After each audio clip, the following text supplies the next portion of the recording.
Bonjour, le podcast que vous allez écouter est une création des membres du forum L'Étoile Zéroïque dit LTH, et les idées exprimées ne reflètent que l'opinion de leurs auteurs. Sur ce, bonne écoute!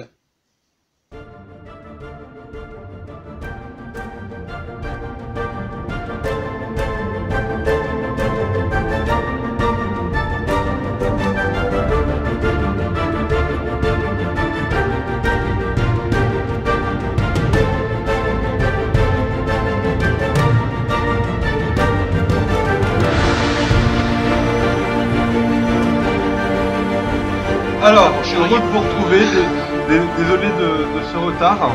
Donc, deux mots sur Iron Man, évidemment. Iron Man constitue la clé de voûte un petit peu de ce Marvel Cinematic Universe. Il représente à la fois un peu les qualités et parfois un peu les défauts un peu du MCU, dans la mesure où dès le début, le MCU, par ce film, fait les bons choix, je pense. Ils ont pris une forme de risque. À l'idée de lancer l'univers partagé, ils ont fait comme s'ils avaient jeté une pierre, quoi. Et quant au film en lui-même, bah écoute, ce qu'on retient avant tout, c'est la personnification au travers de Robert Downey Jr. Voilà, qui habite le personnage. D'ailleurs, on se demande s'il joue un personnage ou s'il joue pas son propre rôle. Au niveau de l'histoire, après, le film tourne bien. Il y a même une petite référence un peu à des thèmes pas trop cons, comme je pense notamment la guerre en Afghanistan, mais surtout ce qu'on appelle le trafic d'armes. Alors évidemment, ça vaut pas des films sérieux consacrés à la question, mais le thème est présent. Le personnage de RDJ prend le film sur ses épaules, avec beaucoup de charisme, beaucoup de brio. On s'attache autant qu'on le déteste. Enfin, vraiment, on a la base de tout. Après, là où on voit un peu les faiblesses, c'est que l'histoire en elle-même, elle est un peu classique. Et puis, il y a un petit manque d'ambition quand même quelque part. Et enfin, on retrouve la base, c'est-à-dire le gentil qui affronte son double à la fin. Mais bon, en tout cas, pour un premier geste, c'était pertinent.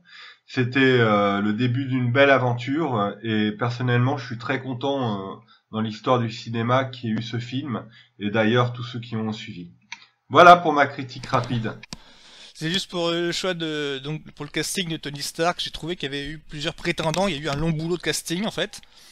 Et pour Tony Stark en fait, ont été auditionnés Clive Owen, Timothy Olyphant. Timothy Olyphant, vous savez qui c'est? Le nom vous dit quelque chose? Ouais, de nom je le connais. Après. Timothée Olyphant, alors la série Justified, la série Deadwood, il joue shérif. C'est lui le bad guy dans Die Hard 4, il me semble. Ok, je veux. D'accord, il est dans le nouveau Tarantino aussi là. Aussi, j'ai pas vu le nouveau Tarantino donc aussi. Ouais. Aussi dans Hitman, premier du nom, je crois, de Xavier Jean. Ça vous dit. Voilà, il y avait Tom Cruise qui avait eu une rumeur avec lui dans les années 90-2000, mais je pense que c'est par rapport au fait que le film devait être financé par Paramount à une époque. Ou alors New Line, je crois. Il y avait eu pendant le moment c'est ça. Donc t'as Sam Rockwell qui avait été auditionné pour le rôle à une époque, dans Iron Man premier du nom, et Hugh Jackman a été considéré pour le rôle. Hugh Jackman. Ah d'accord. Ouais. Et Nicolas Cage aussi. Oui, mais lui, il les a tous fait. Nicolas Cage, Nicolas Cage, il les a tous fait, lui. Les grands fans de super-héros, il les a tous fait, lui, je crois. Oui. Ouais, mais il a jamais été retenu. C'est quand même Si, un peu... si. Ghost Rider. Ah bon, Ghost Rider. Ah oui, c'est vrai. Ah ouais, je sais pas pourquoi j'ai oublié ces films, c'est étrange, hein. Ah non, moi, Mais Nicolas... ouais, mais finalement, il a été pris grâce à Jon Favreau. Il était copain avec Jon Favreau. Finalement, c'est l'histoire du copain qui fait bosser son pote, finalement. Mais bon. Robert Downey Jr. Ouais. Il était copain avec Jon Favreau, ça je suis certain. C'est Jon Favreau qui a poussé pour lui. Non, pas sûr que ce soit ça le point décisif, tu vois. Non, parce que t'as aussi Shane Black qui est déjà scénariste à l'époque et c'est non Rob, je crois qu'en fait c'est il est pas copain je crois que c'est pas ça le truc, c'est que en fait c'est en voyant Kiss Kiss Bang Bang, ils ont décidé d'engager Robert Downey Jr. D'accord. Bon. Mais c'est qu'à l'époque, mais c'est vrai que Jon Favreau fait partie de la communauté humoriste en fait de Hollywood, donc donc forcément il connaît plein de monde. Hein. Parce que Robert Downey Jr. fait partie, des comédiens qui ont fait, qui sont potes avec cette communauté-là. Donc forcément, à bout d'un moment, tu connais tout le monde, quoi. Non, mais j'avais vu un reportage qui expliquait quand même que Jon Favreau avait en tout cas participé sur ce choix, en étant copain. Ouais, ce qui est pas déconnant. Oui, Hein. Ah, il faut pas oublier que Robert Downey Jr. c'était un mec, je sais plus s'il était oscarisé pour Chaplin. Si, je crois qu'il était, si je crois qu'en fait c'est le cas, hein, il était Oscar. Mais après je mettrai pas ma main coupée, mais il était, en tout cas, il était vachement pressenti. Et tu sais que Jon Favreau n'est pas le premier non plus réalisateur à avoir été pressenti pour la réalisation. Ah bon, c'était qui à la base? Bah t'avais Tarantino en 90, Ah, c'est marrant ça. Josh Whedon en 2001, Nick Cassavetes en 2004, et c'est Jon Favreau qui a repris un bal en 2006. Mais en 2006, t'avais été en rude compétition avec Louis Leterrier, qui a fait finalement Hulk. Ouais. Mais ouais, faut croire que Jon Favreau, c'est le mec que tu choisis pour qu'il assure, pour qu'il lance, comment dire, les grandes sagas. Hein. Ah bon, il a lancé quoi avant? Non, mais après, il a lancé, comment dire, la série là de Star Wars. Tu sais, c'est un petit peu la valeur sûre qu'on utilise pour lancer des films. Hein. Oui, mais avant Iron Man, il avait fait quoi, Jon Favreau? Je sais pas. Il avait fait Elf. Bah oui, Elf. Puis il avait fait Zathura aussi, là, les aventures de Zathura. Oui, Jumanji dans l'espace, c'est ça? C'est ça. Enfin, c'est comme ça que j'ai compris le truc, hein, quand j'ai vu le truc. C'est marrant parce que celui qui a lancé Captain America, Joe Johnston, il a fait Jumanji. Puis celui qui a lancé Iron Man, il a fait Zathura. C'est du même auteur, je crois, dans les livres. Il me semble que Zathura, c'est un genre de spin-off de Jumanji. Ouais, c'est ça. D'accord, je vous fais confiance parce que j'y connais rien du tout, là. Non, mais j'ai vu ça et j'ai trouvé ça marrant que les deux réalisateurs, ils avaient fait des films du même auteur, en livre, en bouquin, je crois. Et du coup, ils ont lancé chacun Iron Man et Captain America. J'ai trouvé ça, c'est marrant. Ouais. Mais pour revenir à Favreau, je pense que c'est surtout depuis Iron Man que c'est devenu un peu la valeur sûre de Disney. Il aura fait le Roi Lion et récemment The Mandalorian. Ouais, mais je pense qu'il a dû. Maintenant, il est toujours resté toujours producteur exécutif, même dans les films, même quand son personnage est pas dedans, quoi. Donc il y a un côté, il aime bien les producteurs exécutifs de Marvel, donc il essaye de rester dedans. Et Disney l'aime bien, je pense. Mais parce qu'en même temps, Zathura, c'est une production familiale quand même. Elf aussi, non? Oh oui, oui. C'est pas Disney, mais ça doit se rapprocher, je pense. En tout cas, moi j'ai apprécié que dans Endgame, il y ait une des scènes finales avec Jon Favreau. Je trouvais que ça bouclait bien la boucle, quoi. C'est vrai. Oui, la scène du burger. Ouais. Mais qui est du coup un rappel direct à Iron Man aussi. Parce que c'est ce que Tony Stark demande à Happy justement quand il revient d'Afghanistan. Exact. Moi je pensais plutôt au Donut, enfin on le voit dans Iron Man 2 avec on voit Downey Jr, Iron Man allongé dans un donut géant, enfin c'est un truc de pub enseigne. Ça vous dit quelque chose cette image promo? Parce que je crois que c'était l'image promo de Iron Man 2 pendant X temps. Oui, c'est la scène où Nick Fury arrive. Ou plutôt War Machine qui le retrouve. C'est Nick Fury, il me semble. Non, c'est Nick Fury qui le retrouve. Hein. Ah oui, c'est vrai, oui, c'est parce qu'il y a une scène de ce genre avec War Machine aussi, mais je sais plus si c'est dans le 2 ou dans le 3. Ah, ça doit être dans le 2. Mais du coup, là, on peut peut-être passer à l'Incroyable Hulk, vu que j'ai fait lui avec la liaison avec Louis Leterrier. Parce que là, alors si je récapitule bien, je crois qu'en avril-mai, t'as Iron Man qui sort en 2006. Ah, 2008. Et j'ai les dates là. 6. Fin avril 2008, Iron Man, fin avril chez nous et début mai aux États-Unis. Donc c'est le film qui ouvre la saison estivale, ouais, c'est ça? C'est ça. Et en juin, on a eu l'Incroyable Hulk, juin 2008 de la même année. Ah, juin, et c'est pas juillet? C'est juin. Il me semble que c'est juin, pareil, juin aux États-Unis et juillet chez nous. Enfin, là, on avait eu un mois de ça. Il est même sorti mi-juin aux États-Unis, le 13 juin. Et c'est ça, ils l'ont vraiment sorti, les deux films dans la foulée, quasiment. C'est ça. Ouais, et de mémoire, en fait, donc le Iron Man lance en fait le MCU avec la scène connue maintenant de Nick Fury, la scène post-crédit de Nick Fury qui parle des Avengers à Robert Downey Jr. Scène qui était improvisée, mais genre le dernier, je crois, dernière semaine, voire le dernier jour de tournage, parce qu'il ne voulait pas que tout le monde sache parce que Samuel Jackson normalement il était pas casté. Et donc c'était la grosse surprise en fait normalement pour tout le monde qui ont allé voir en avant-première. Mais alors du coup l'incroyable Hulk en fait quand lui le Terrier a tourné le truc, il ne savait pas du tout qu'il y avait le MCU qui débarquait. Enfin il y a des quand tu revois le film maintenant, on sent façon, quand même. Après, c'est pas très grave, hein, je pense. On y reviendra, mais l'incroyable Hulk a eu pas mal de problèmes un peu de production. Beaucoup de choses n'ont pas été, je crois, autour de ce film. D'accord. De ce que j'ai Donc lu. d'accord. Alors, en fait, pour revenir rapidement là sur les problèmes de production, le tournage s'était très bien passé, si je me souviens bien. Un peu comme avec Favreau et Robert Downey Jr., le Terrier et Edward Norton s'entendraient très très bien sur la vision qu'ils voulaient donner au film. Ils voulaient vraiment s'intéresser à l'humain et mettre un peu de côté la baston. Marvel était complètement ok avec ça, et c'est Universal qui aimait pas du tout cette approche, et c'est Universal qui a eu le final cut finalement, et qui a viré la moitié des scènes que Norton avait réécrites pour travailler plus l'intimité du personnage, et ils ont vraiment axé le film sur la baston et sur le côté plus décérébré. Et c'est ça qui a Pourtant, pas il y en a pas tant que ça dans le film. Hein. Il y en a pas tant que ça dans le film, je trouve. de la baston. Non mais faut se rappeler que le truc en fait, faut se rappeler que le truc avec Hulk, c'est comme pour Namor, ça veut dire qu'à ce moment-là en fait, ils ont réussi à négocier avec Universal pour avoir la moitié des droits ou un truc dans ce genre-là.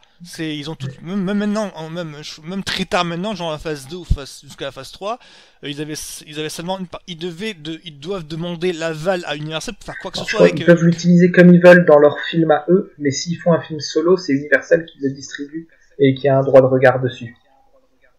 D'accord. C'est pour ça qu'ils peuvent l'utiliser. Donc en gros, dans Ragnarok, ils ont pu l'utiliser comme ils voulaient, mais là, c'est un petit peu une situation inverse qu'il y a avec Spider-Man, où là ils ont total contrôle sur le film et donc Sony a juste le droit de le diffuser. Ah non, Sony ils ont des droits sur le film. C'est un truc inverse, non ? Maintenant, il faut noter que selon les dernières informations, Marvel aurait peut-être récupéré les droits pour Hulk.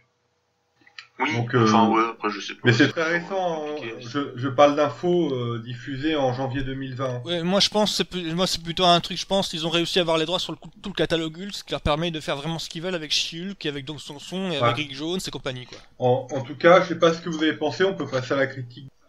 Bah allez-y, hein. Bah c'est que pour moi l'incroyable Hulk en fait, si je commence histoire de lancer le truc, c'est que pour moi en fait c'est le film le plus mal aimé de la phase 1, mais je dirais le film le plus mésestimé ou sous-estimé de la phase 1. Il y a vraiment après Iron Man qui se fait familial, là il y a un ton un petit peu plus adulte, réaliste en fait, qui marche bien parce que le Terrier je le connais parce qu'il a fait Danny the Dog, il a fait quelques trucs, il a fait Shogun Titan aussi, et moi je l'aime pas mal, et donc il m'est très sympathique comme réalisateur qui est français quand même, faut le noter. Il fait partie des réalisateurs français à réussir à faire carrière à Hollywood. Et donc l'incroyable Hulk, alors sa particularité quand même d'être une espèce de fausse suite, vrai reboot à Hulk de Ang Lee que j'aime beaucoup aussi, que j'ai toujours maladroit mais sincère. C'est-à-dire que Hulk de Ang Lee, on comprend la démarche en fait, mais c'est pas ce qu'on attend d'un film avec Hulk. Et l'incroyable Hulk en fait de Le Terrier, ben c'est ce qu'on attend d'un film avec Hulk, qui se veut un hommage en fait à la série de télé avec Bill Bixby et Lou Ferrigno que tu aimes beaucoup, je crois, ouais. Cicéron. Mais tu sais, à la base, l'incroyable Hulk, venons à la base de la base, c'est rien de plus qu'un décalage de Dr. Jekyll et Mr. Hyde. Et Le Fugitif aussi. De quoi ? Et de quoi ? La série Le Fugitif. Oui, non, mais je parle dans la littérature classique. Oui, le comics, oui. Oui, enfin, t'as beaucoup de trucs. Alors, vous avez vu le comics ? Enfin, lu le comics ? J'ai lu quelques épisodes, oui, les premiers, un petit peu de la période Peter David des années 90, qui a une très très bonne réputation, et sinon les comics récents, pas trop. Et les premiers, en fait, genre, qui s'est passé en début 60 ? Oui, au début, quand on avait le Hulk gris, et que au bout de quelques numéros, il est passé en vert. Les premiers comics Hulk, c'est pour surfer sur la vague des comics de monstres qui était populaire surtout je crois dans les années 50. Ouais, les Something, genre les comics, genre tel Conte de Crypte par exemple, je crois. Oui, c'est ça, Conte de la Crypte. Dont Ben Grimm, la chose, Garou. et dont le Ben Grimm, alias la chose dans Fantastic Four est héritier. Enfin, je sais pas comment on accorde ce mot-là. Et donc l'incroyable Hulk, en fait, l'air de rien, ça lance en fait une autre partie du MCU, parce que parce que moi, ce que j'aime bien avec l'aspect militaire, c'est que du coup, en fait, ça introduit Captain America, et ça, et je crois que ça introduit pas mal de trucs. Je crois que t'as comme hommage à la série télé. Alors, si c'est rond, je sais pas si t'as remarqué, mais on parle de la série télé avec Jack McGee. Je sais pas si tu as remarqué. Bah, je sais qu'il y a Lou Ferrigno qui apparaît dans l'histoire à un moment. Oui, 2-3 fois en fait. T'as une fois, il est garde de nuit, enfin gardien de la fac, université ou je sais pas quoi. Et une autre fois, ben c'est parce que comme dans Avengers, en fait, c'est lui qui s'occupe de la motion capture du monstre. Enfin, peut-être. c'est lui qui fait encore la motion capture de Hulk, je crois. Et pour ah oui, et je voulais dire en fait pour Banner, je crois que t'as étant donné que c'est un espèce de suite reboot, que c'est un reboot mais qui en impression quand tu montres ça à quelqu'un qui ne connaît pas du tout les films Marvel, je suis sûr qu'à 200%, je suis quasi sûr en fait à 50% qu'il va croire que c'est une suite au film avec Eric Bana. Parce que je sais pas si vous saviez, mais Eric Bana a demandé à faire partie du film. Ah ouais? J'avais pas entendu. Ben, je crois que t'as t'as Eric Bana et Sam Elliott qui ont été considérés pour, enfin eux qui ont dit qu'ils étaient partants pour faire le film en fait. Mais avant, je crois qu'à mon avis c'était avant que Marvel dise une bonne fois pour toutes. Non, c'est pour le faire partie du MCU et enfin c'est pour faire notre truc à notre sauce. C'est pas pour prendre en compte en fait le film de Ang Lee. Je crois que le film d'Ang Lee est mal aimé. Bah ouais, niveau trucage, il y a des trucs dans l'histoire, c'est vrai que celui de Ang Lee, il est chaud quand même, hein, il est un peu dur à... Il a vieilli. Ouais, et pas terrible quand même s'il est bien intentionné, le film est pas terrible. Hein. Bah, c'est pour ça, le Hulk, quoi qu'on en pense de Louis Leterrier, c'est quand même il me semble quand même qu'on peut dire raisonnablement qu'il est quand même au-dessus que de celui de Ang Lee. Mais bon, après, est-ce que ça en fait un bon film? Moi, pour donner un peu mon avis, moi, ce que j'apprécie dans ce Hulk, c'est vrai que c'est un des films les plus sérieux du MCU.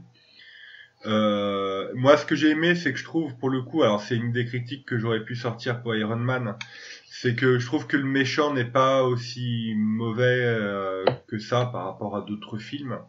Je préfère le méchant de Hulk que Jeff Bridges dans Iron Man 1. Mais après, bon, le film, je trouve qu'il manque un peu de consistance. Je sais pas te dire, un peu manque d'ambition. Je sais pas, on a l'impression malgré tout de voir une sorte de petit film. Ce qui est dommage pour un personnage comme Hulk, quoi. Ah ben je sais pas trop parce que moi il y a un petit côté genre série B assumé en fait qui combine parfaitement comme côté comics. À côté comics peut-être, mais en tant que film en lui-même, ouais. Bah, en fait, je pense que le problème c'est que il cherche tout le long du film à rejeter Hulk en fait. Il se pose jamais la question c'est quoi Hulk. Enfin, en fait il veut s'en débarrasser dès le début et à la fin il veut limite toujours s'en débarrasser en fait. Donc c'est jamais trop traité quoi. Je pense que c'est ça qui manque. Ouais, c'est ça qui est intéressant. Je trouve un peu la dichotomie. C'est pour ça que je comprends aussi pourquoi il y a des gens qui ont piqué une crise de nerfs devant Avengers Endgame par rapport au traitement de Hulk. C'est qu'à la base, il y a quand même une confrontation auprès du personnage, quoi. Ouais. C'est Dr. Jekyll et Mr. Hyde, quoi. Mais si Whedon respectait beaucoup cet aspect-là, je trouve. Mais sincèrement, t'as pas eu l'impression d'avoir, avec l'Incroyable Hulk, de voir une espèce de gros épisode à la série télé? Ouais, il y a des références et des clins d'œil. On est au début un peu du fanservice. On est dans les débuts du pur fanservice. En fait, avec Marvel, dès Iron Man, on est dans le fanservice. On sent que dès le début, c'est des gens qui lisent les comics et qui aiment les personnages, qui font les films. Parce que dans Iron Man, premier du nom, t'as déjà le thème de la série télé Iron Man des années 60 qui est repris 3 fois en fait. Oui. Par exemple. Et ils font pareil avec Incroyable Hulk où ils reprennent le thème de la série télé. T'as t'as t'as la référence à Jacques Magui en fait. À un moment donné, Jacques Magui en fait c'est le reporter qui poursuit Hulk dans la série télé. Et c'est pour ceux qui savaient pas en fait. C'est un petit clin d'œil. Et au fait, ben, même dans Avengers, hein, t'as Mark Ruffalo qui porte un baluchon, et ce baluchon-là, c'est le même modèle que celui de Bill Bixby dans la série télé. Donc t'as un côté genre, dès le début, t'as un côté genre, on respecte, on fait des clins d'œil à la série populaire, parce que cette culture populaire-là a fait que, ben, grâce à eux, on est encore Non, vivant. mais c'est bien ça. C'est lors du fan service qu'on voit ça, on se dit ouais, super. Hein. Mais après, est-ce que ce fan service en fait un bon film? Je suis Non. pas certain. Bah, ça dépend comment tu le vis, hein, le fan service. Ouais. Non, mais même s'il est bien exploité. Après, un film, tu peux pas le résumer au fan service. Il y a l'histoire, il y a la réalisation, il y a le jeu d'acteur, il y a les effets spéciaux, il y a la musique. Enfin, il y a plein de critères pour juger un film. Bah ouais, mais si tu fais un film sur Romain Desbois maintenant, il faut qu'il y ait quelques passages obligés, quoi. Pour que le film soit bon, et les passages obligés sont obligatoirement du fan service. Oui, c'est vrai. C'est vrai. Et vous avez Tu pas... peux, tu peux- je peux comprendre le côté genre chaque qui se mord la queue, quoi. C'est parce que si jamais il n'y a pas de fan service, ouais, mais, ça veut dire que pour un personnage lambda, quelqu'un de lambda, ce sera automatiquement nul vu que ça correspond pas aux attentes qu'il aura. Et je pense qu'au niveau de je termine juste là-dessus, au niveau pour donner plus de volume dans l'histoire, ça aurait été peut-être mieux de sortir Captain America avant Incroyable Hulk. Ce qui permet de mieux comprendre l'enjeu autour du produit, de l'accident qu'il a connu, etc. Parce que si vous avez bien suivi, Banner a un accident en voulant reproduire le sérum de Captain America. Ouais, c'est dit, c'est Oui, c'est dit à un ça. moment donné, ouais, en fait, Banner était, je crois, que les expériences de Banner ont fait que ça a intéressé l'armée, il a été muté au service du sérum super soldat. Enfin, ils expliquent pas ce mot-là comme ça, mais en grosso modo, et t'as Blonsky qui est donc interprété par Tim Ross. Ouais, il est pas Voilà. mal. Et c'est lui qui dit ouais c'est en fait c'est le programme super soldat développé à la Seconde Guerre mondiale. Et rétrospectivement, en fait tu comprends, mais en fait c'est le sérum de Captain America que le mec a été muté. Enfin du coup t'as une espèce de d'araignée qui commence à se construire. Mais il aurait fallu mettre Captain America avant, je pense. Ouais, mais le problème c'est que l'Incroyable Hulk était une licence plus connue que Captain America à ce moment-là. Ouais, économiquement, ils pouvaient pas. Ouais. Donc c'est un petit peu comme si tu disais pourquoi pas mettre les Gardiens de la Galaxie maintenant, bah parce que c'était vachement inconnu quoi. Non, non, mais je suis dans la logique scénaristique, pas dans la logique économique. Je suis bien d'accord. Oui, oui, oui. Et vous alors Après, je pense qu'on est d'accord pour dire que celui qui s'en sort le mieux, enfin, c'est le général Ross. Je pense, non? Lui, pour le coup, j'ai rien à reprocher. Lui, il est vraiment parfait dans son rôle. Ah là j'ai peut-être un petit bémol, je préfère Sam Elliott de Ang Lee. Ah ouais, ouais. Ah, évidemment, Je dirais évidemment, quand il y a des acteurs de ce calibre-là dans l'autre. Mais je suis peut-être un cas un peu à part parce que je préfère aussi Jennifer Connelly à Liv Tyler. Oui, bah, cela dit, Liv Tyler, dans le film, enfin, je l'ai vu en VF et VO, Oui. par rapport à ce qu'elle a, ouais, mais par rapport à ce qu'elle a joué, franchement, elle s'en sort bien, je trouve. Elle est très effacée quand même. Ouais, mais en fait, elle doit faire la pleureuse pendant 1h30, quoi. Mais même ça, je trouve qu'elle arrive à dégager un petit truc, quoi, je sais pas. Oui, mais le problème, je crois, en fait, le problème d'un Raoul, que son problème majeur, c'est être une espèce de numéro 1 d'introduction, et comme Iron Man numéro 1, et le problème qu'il y a, c'est qu'on attend que les personnages, ça se développe dans un numéro 2. Par exemple, le William Hurt, je l'aime bien dans Civil War, mais dans l'Incroyable Hulk, bon bah ouais, il fait quoi à part ça? Parce que son personnage devient intéressant à partir de Civil War. Ouais, mais bon, dans Civil War, il est présent très très peu, hein. 3 scènes, peut-être. Ouais, il est présent Ah, bah, en fait, il est présent pour poser les enjeux. Enfin, l'enjeu de base, du moins. Ouais. Donc, il arrive avec les enjeux et il repart avec les enjeux. Les enjeux en question sont pas réglés.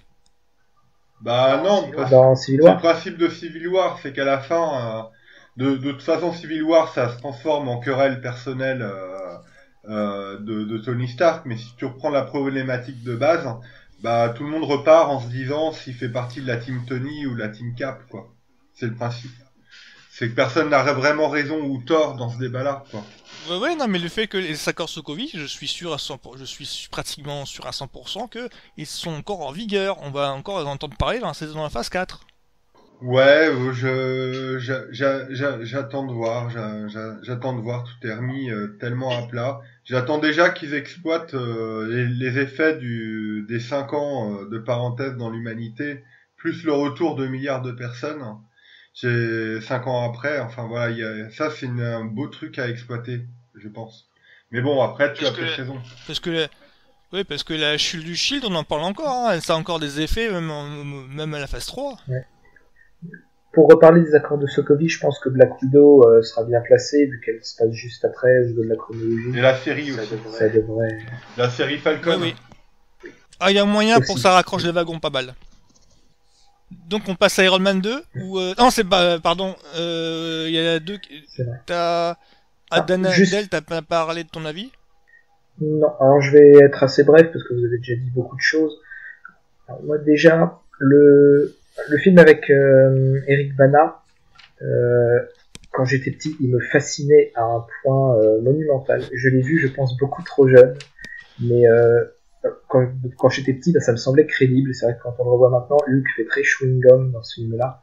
Mais en tout cas, ça a créé une certaine attache du personnage. Donc j'étais vraiment très très content d'aller voir un film Hulk au cinéma. Quand l'incroyable Hulk est sorti. Tu l'as vu au ciné en fait. L'incroyable Hulk. Le Hulk Bana. Non, je l'avais en cassette vidéo et j'ai tellement regardé cette cassette qu'elle est devenue illisible au bout d'un moment. T'inquiète, je connais ça. Le côté on regarde en boucle un truc et finalement la bande jaunie ou vieillie, je sais pas quoi. C'est ça. Donc j'étais très très content de pouvoir aller voir l'incroyable Hulk au cinéma et je l'avais beaucoup aimé à l'époque et je suis d'accord avec toi quand tu dis que le film est mal aimé un peu à tort. Après pour le film le plus mésestimé de la phase 1, je dirais quand même que c'est Captain America First Avenger, mais on y reviendra tout à l'heure. Ouais. En tout cas voilà, j'ai quelques scènes qui me restent vraiment en tête. J'aime beaucoup tout le côté chasse à l'homme à Rio dans la première demi-heure du film. Ah oui, la course-poursuite sur les toits, c'est ça? Enfin, il y a un truc dans ce genre-là, c'est ça? Ouais. Oui. Toute cette scène-là me reste vraiment en tête et je l'aime beaucoup. Il y a une scène que je trouve très poétique aussi où Hulk crie contre l'orage parce que l'orage fait peur à Betty. Je trouve le visuel de la scène-là marche très très bien. Et puis le combat contre l'abomination est quand même s'il manque peut-être un peu d'ampleur, mais je le trouve quand même assez jouissif avec le Hulk Smash qui arrive à la fin. Ouais, je trouve que c'est vrai que le film globalement je trouve fonctionne bien, même si il a des défauts effectivement et que aujourd'hui c'est pas la pierre la plus indispensable du MCU. Voilà. Ouais. Et toi, le Hippopo? Non, moi juste pour ajouter, en fait, c'est un film, quand je l'ai vu, j'ai dit ouais, c'est cool. Non, en fait, 10 ans plus tard, enfin, on va dire à peu près 10 ans, en voyant tout ce qu'on a eu, je l'ai réévalué en fait. Parce que je me suis dit, ouais, j'avais oublié à quel point Marvel pouvait être très sérieux quand il voulait, quoi. Attention, je sais pas si Disney avait racheté à ce moment-là. Hein? Quoi? Je suis pas sûr que Disney avait racheté Marvel à ce moment-là. Non, c'était racheté 2 ans après. Voilà, non, mais même, c'est important. C'est une production Marvel, il y a quasiment pas d'humour quoi dans le film et bah rien que ça, tu vois, du coup j'ai redécouvert un peu le film quelques années après et je me suis dit ouais en fait c'est correct, c'est pas exceptionnel mais c'est très sympa à regarder. Ouais, parce que pour répondre à ta interrogation, là, c'est le film et se veut sérieux parce que ça laissait totalement la liberté à Louis Leterrier de faire son truc parce que le MCU n'était pas encore lancé. Enfin, je veux dire, au moment de la production, il n'était pas encore dans l'idée de faire un MCU. Donc les MCU étaient censés, enfin à ce moment-là en fait ça devait se résumer à des clins d'œil par-ci par-là pour dire oui bon c'est bon ils se connaissent, ils sont connectés, mais il n'y avait pas vraiment de projet à l'époque de faire Avenger un film à la fin de ce pacte de 6 films avec Paramount. Il y avait vraiment pas ça. Donc, du coup ça explique que Louis Leterrier, bon tu te démerdes avec Universal, tu fais ton film à toi. Et du coup, en fait, ils ont pas du tout pris en compte le fait que, ah oui, non, mais il faut faire un espèce d'ambiance hétérogène pour les films pour que ça. Oh la vache! Ils avaient pas encore conscience que ça allait aboutir à quelque chose. Ouais, c'est ça. Puis après, Edward Norton en Hulk, ouais, je suis un peu mitigé. Oui, Banner. Ouais, Banner. Hulk, c'est les grosses créatures vertes. Mais sinon, ouais, ça reste un film sympa. Je regrette juste qu'ils ont peut-être un peu mis trop Hulk de côté. Parce que voilà, ils cherchent à s'en débarrasser du début à la fin. Bon. Mais après, Whedon a bien rattrapé ça dans Avengers, je trouve. Et juste pour l'histoire, pour Whedon, je crois qu'il était déjà présent au niveau de chez Marvel à ce moment-là. Oui, c'est possible. Je veux pas me gourer, mais je crois qu'il était présent dès le début en fait. Par exemple, il connaissait Kevin Feige, il a fait des commentaires sur le casting de Robert Downey Jr. à ce moment-là, au moment où il venait d'être casté. Donc je pense pas qu'il était vraiment étrange. Je pense pas qu'il soit vraiment étranger à Marvel à ce moment-là. Il faisait pas. Oui, il a été script doctor sur, je crois, l'intégralité de la phase 1, alors peut-être pas sur Iron Man et Hulk, mais en tout cas au moment de Thor et peut-être même Iron Man 2, il était script doctor pour préparer Avengers. Et les discussions qui lançaient le film Avengers avaient déjà eu lieu, commencé à avoir lieu au moment où il y a eu la grève des scénaristes. Donc vers 2007-2008. Je pense que ça coïncidait avec la sortie d'Iron Man et Hulk, quand les deux films sont sortis et qu'ils ont vu que ça marchait bien, ils ont dû commencer à lancer les discussions à ce moment-là. Et Whedon devait déjà être dans les parages. Et juste pour boucler peut-être sur Hulk, il faut noter qu'Edward Norton a participé activement dans ce film. Et que justement après il a abandonné parce que bon la vision de Marvel ne collait plus forcément à la vision qu'il avait de son personnage, quoi. Et il était aussi déçu que toutes les scènes de dialogue qu'il avait retravaillées étaient coupées par Universal. C'est pour ça qu'il n'a pas du tout participé à la promo du film. Ouais, et puis même là... Ouais, enfin, pour Norton, il y a quand même un point à retenir, c'est qu'à la base, Marvel voulait Mark Ruffalo dès le départ. Oui.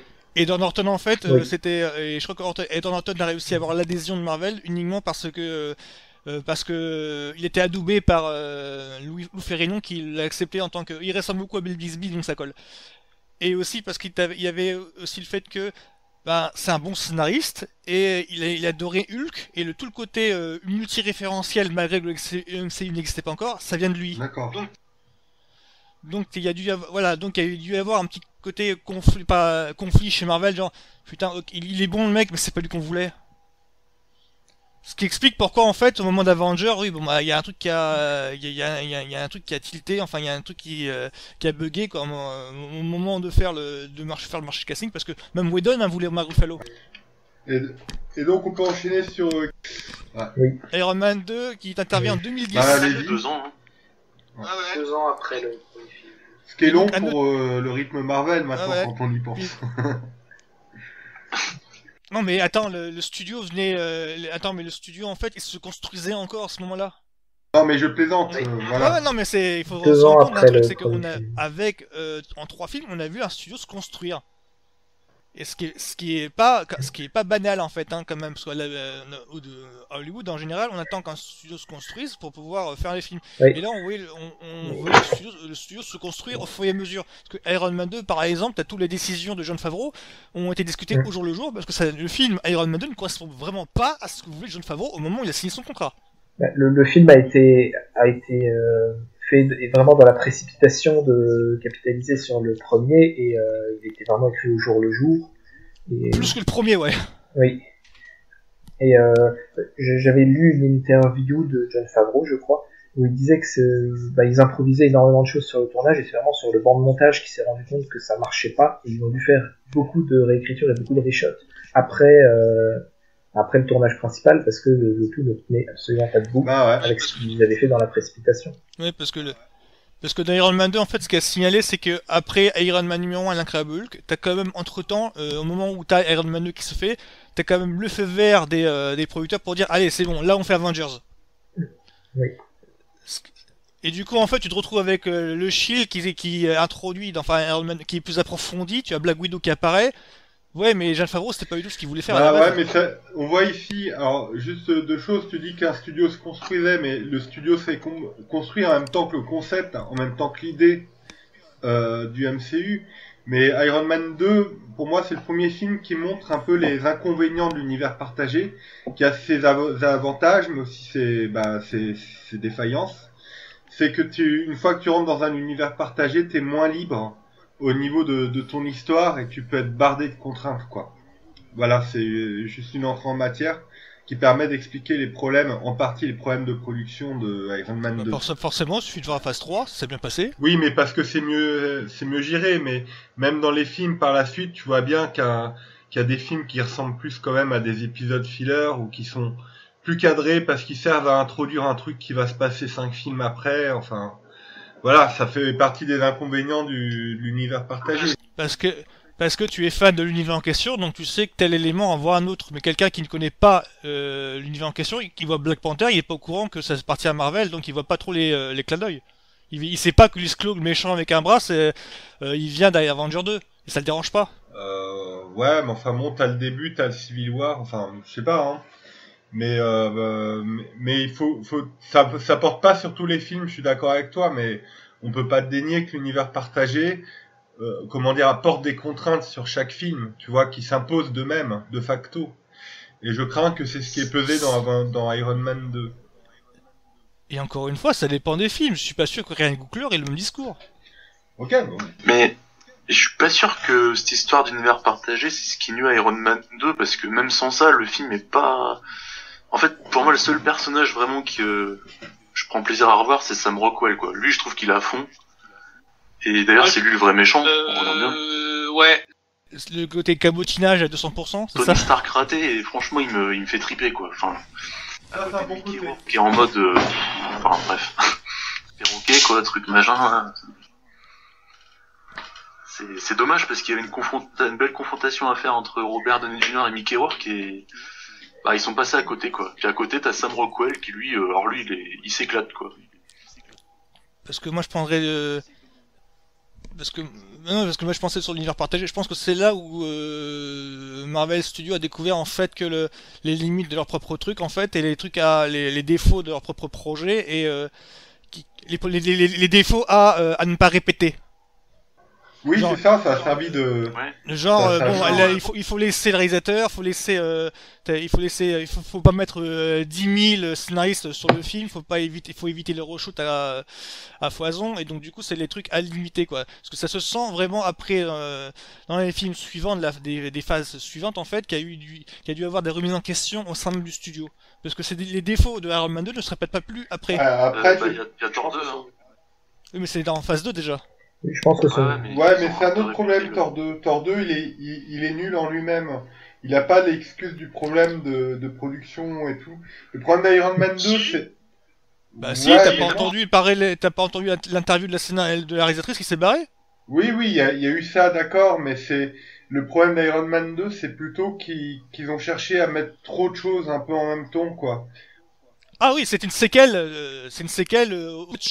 Ouais, il y a trop de choses. Pourtant, il y a de bonnes Ouais, choses, mais il y a ouais, trop ouais, de c'est ça. choses.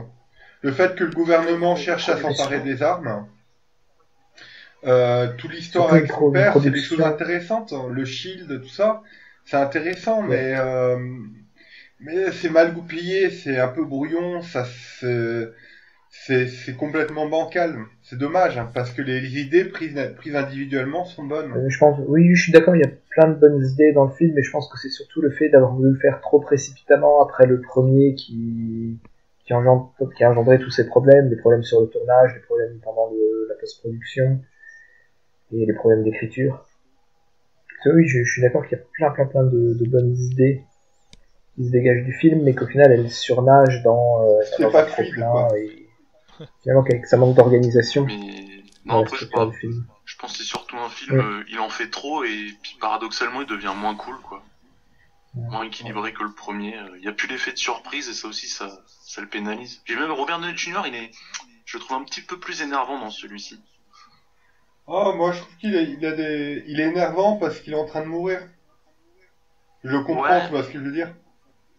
Oui, bien sûr, mais tu vois, dans Iron Man 1 et Avenger, il y a aucun problème, mais je sais pas, dans Iron Man 2, bah après, je pense voilà, il a conscience que ce qu'on lui fait jouer, c'est pas tip top non plus, quoi. Enfin, c'est moins bon que ce qui avait été fait avant, quoi. Bah, je pense qu'il est énervant parce qu'il voit en fait l'entreprise bordélique que c'est. Je crois qu'il voit l'entreprise bordélique que ça devient. Et ça l'énerve en fait parce qu'il voit la seconde chance qui était offerte dans le premier. Et il voit le truc, merde, ça se répète quoi. J'y suis pour rien en plus. Et donc il sent venir l'échec et à planer genre putain on est en train de faire une merde. Il Et était je aussi, crois que je crois que ça l'énerve et ça transparaît à c'est l'écran un possible. petit peu peut-être. Et il y avait aussi, vu que le film a été fait dans la précipitation, le rythme sur le tournage était vraiment, vraiment intenable. C'était pas une interview de Robert Downey Jr., je crois que c'était une interview de Don Cheadle, où il disait ça, que le rythme sur le tournage était extrêmement soutenu, et que tout le monde était crevé tout le temps, et qu'ils avançaient la tête dans le guidon sans prendre de recul, et ça participe peut-être aussi au sentiment que les acteurs sont finalement un peu débordés par la chose. Ah, c'est peut-être un truc dans le genre, là c'est les Marvel Studios qui essayent de faire un truc de sérialisation en série, enfin sérialisation au cinéma, mais mais ça ils sont en train de le découvrir, ça ne marche pas, parce que ils peuvent pas faire un truc comme ils peuvent pas faire une série au ciné comme le studio le faisait il y a 30 ou 40 ans. Ils doivent prendre en compte le fait qu'un film ça se fait sur 2-3 ans. Je pense que c'est à ce moment-là qu'ils ont réalisé. Finalement, il y a eu que des regrets. Il y a un article très récent où Mickey Rourke regrette vraiment comment son personnage a été traité, quoi. C'est dommage. Ah oui, oui, catastrophe. Mais par contre, j'ai un bon souvenir de ce film-là au cinéma, parce que la scène à Monaco, je l'ai trouvé super cool, et surtout le moment avec la petite mallette, là, quand il met son armure. Là, j'étais... je dis, ouais, ça, c'est vraiment trop cool, quoi. Pour le coup. C'est vrai. Ça, c'était un bon moment. Moi, en voyant le film, je me dis... Enfin, je crois que j'ai agacé des potes en voyant le film avec eux. Je me dis, mais comment son armure fait pour tenir dans la mallette? Enfin...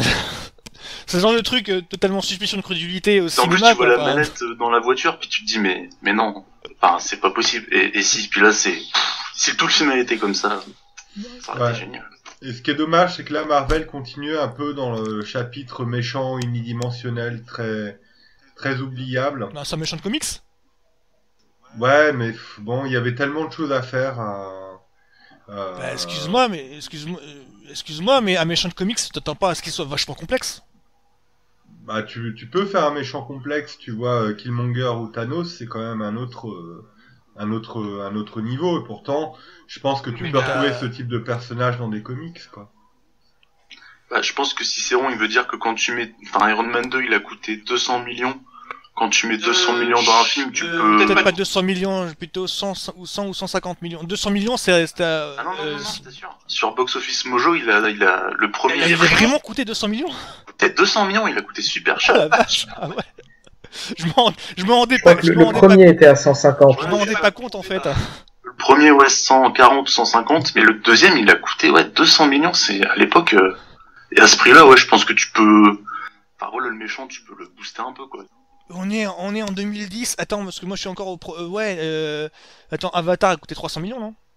Bon, Avatar, on sait pas. Enfin, oui, coûté... c'est encore autre chose, mais cela étant, je note qu'un film qui a des problèmes de production, souvent, il coûte beaucoup plus cher. Hein. CF, le dernier solo de Star Wars, donc les 200 millions, à mon avis, il y a bien une bonne partie, il y a bien 50 millions qui sont entre guillemets à perte dans le film parce qu'il y avait des problèmes dedans, quoi. C'est possible. Ah d'ailleurs, ça vous a pas dérangé le changement d'acteur pour War Machine au passage? Moi oui, parce que en fait, je savais très bien que c'est Terrence Howard qui incarne War Machine dans le premier volet, et Terrence Howard, je sais qu'en fait durant la promo du premier Iron Man, il disait qu'il a accepté de faire Iron Man numéro 1, donc James Rhodey, parce que il savait très bien en tant que fan du comics, je reviendrai dans le deuxième, avec une armure, je serai au tour super-héros, et quand j'ai vu d'où le plan dans le premier Iron Man, quand il regarde l'armure métallique, la prochaine fois. Oui. Ça, c'est dans Iron Man numéro 1, et dans Iron Man numéro 2, en fait, au moment où il doit devenir War Machine, il y a un changement de casting, et je me suis demandé, mais c'est passé quoi avec lui? Parce que moi aussi, ça m'a inquiété, ça m'a fait tiquer. L'ancien acteur, il devenait gourmand au niveau pognon, c'est tout. Ouais, il y a une histoire de fric. Il y a ça, enfin, c'est surtout qu'à l'époque, il y avait encore Ike Perlmutter qui avait la main sur le budget, et Ike Perlmutter, quand il a la main sur le budget, le budget, il part dans sa poche. C'est ça, mais bon, pour le reste, Don Cheadle, il fait le boulot sur ce... Moi, personnellement, je préfère Don Cheadle à Terrence Howard, mais après, ça implique que moi, hein. Bah, en même temps, Terrence Howard, il a pas eu beaucoup de développement, alors tu sais... Ouais, mais je trouve qu'en 2-3 scènes, je pense que Don Cheadle fait le plus de job que Terrence Howard. Ouais, mais il a un rôle plus important dans Iron Man 2. C'est là que tu vois.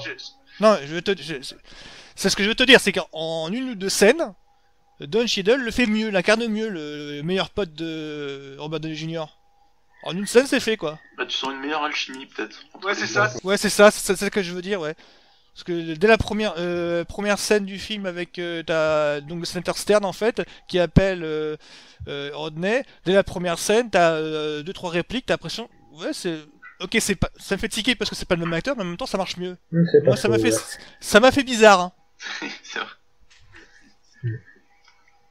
Du coup est-ce qu'on passe au royaume des Vikings? On peut passer à Thor numéro voilà Thor numéro 1. Alors là sous-estimé aussi celui-là, je trouve. Oui, je trouve aussi. Je suis totalement d'accord. Alors moi, je dirais sous-estimé aussi dans le sens où c'est la première... Alors, j'ai peut-être parlé de ça avec toi, Hippo. C'est la première fois, en fait, que je me disais Marvel a le truc. Marvel a chopé quelque chose. Oui.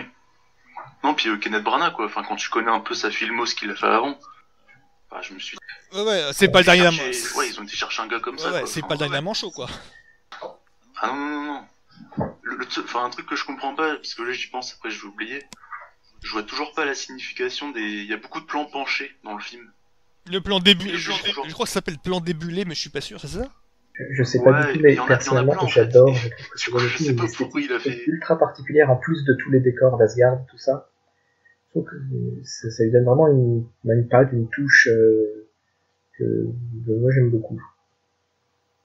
Mais même, je suis d'accord, graphiquement il est beau, j'entends souvent des gens dire ouais, Asgard est moche et tout, mais moi perso, je sais pas, quand tu le vois en Blu-ray, ça passe bien. Ouais, moi c'est là que je me dis qu'il y a beaucoup de gens qui ont manque de culture cinématographique sans vouloir être désobligeants ou quoi que ce soit, mais qui n'ont pas vu beaucoup de films au cinéma pour dire ça.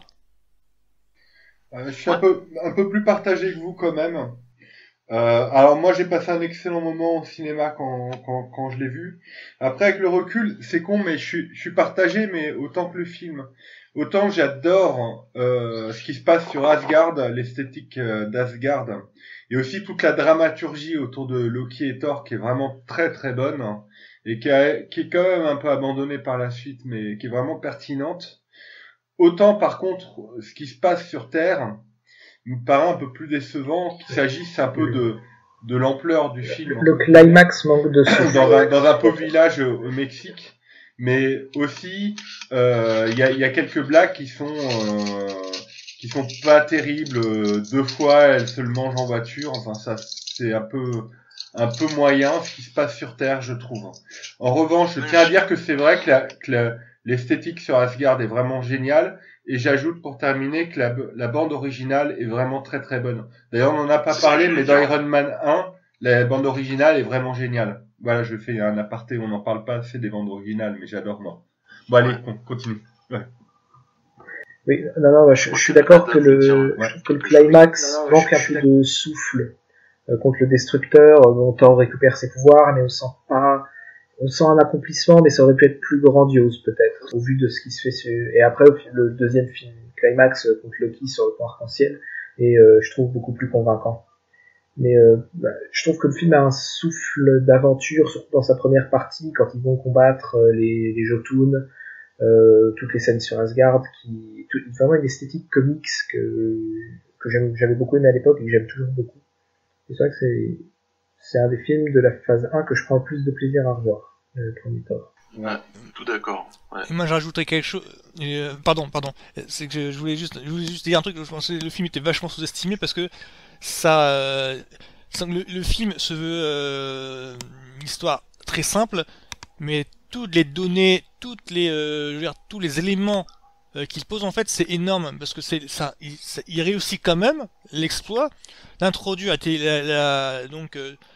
la mythologie nordique, toute la mythologie et asgardienne et tout, le concept avec une histoire à la con. Ouais, mais après le problème c'est que tu attends d'un film qui suffise un peu par lui-même, pas juste qu'il introduise et voilà, et je trouve c'est un peu le même.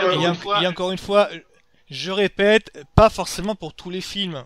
Tu sais que c'est un film qui fait partie d'une Non, mais franchise. je suis bien d'accord que c'est pas pour tous les films, mais c'est vrai que ça manque.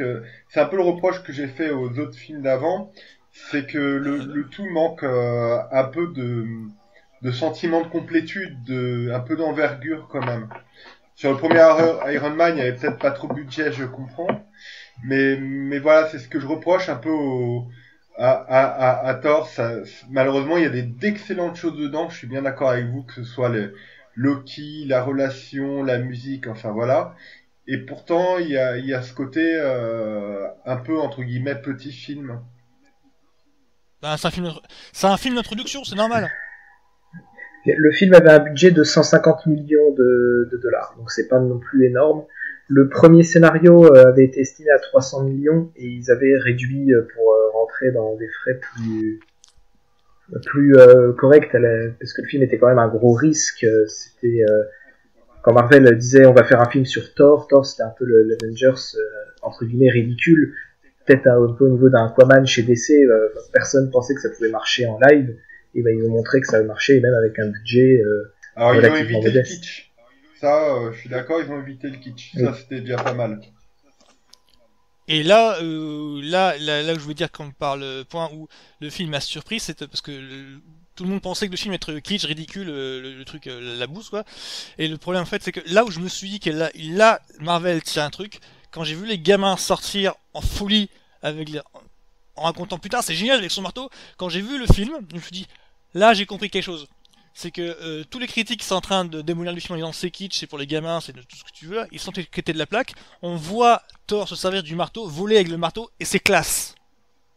Ils ont réussi à rendre classe ça. Ouais. Tu veux faire quoi après quoi tu vois les gamins qui délirent avec Thor et le marteau, tu veux faire quoi bah, ils ont réussi le truc le plus casse-gueule.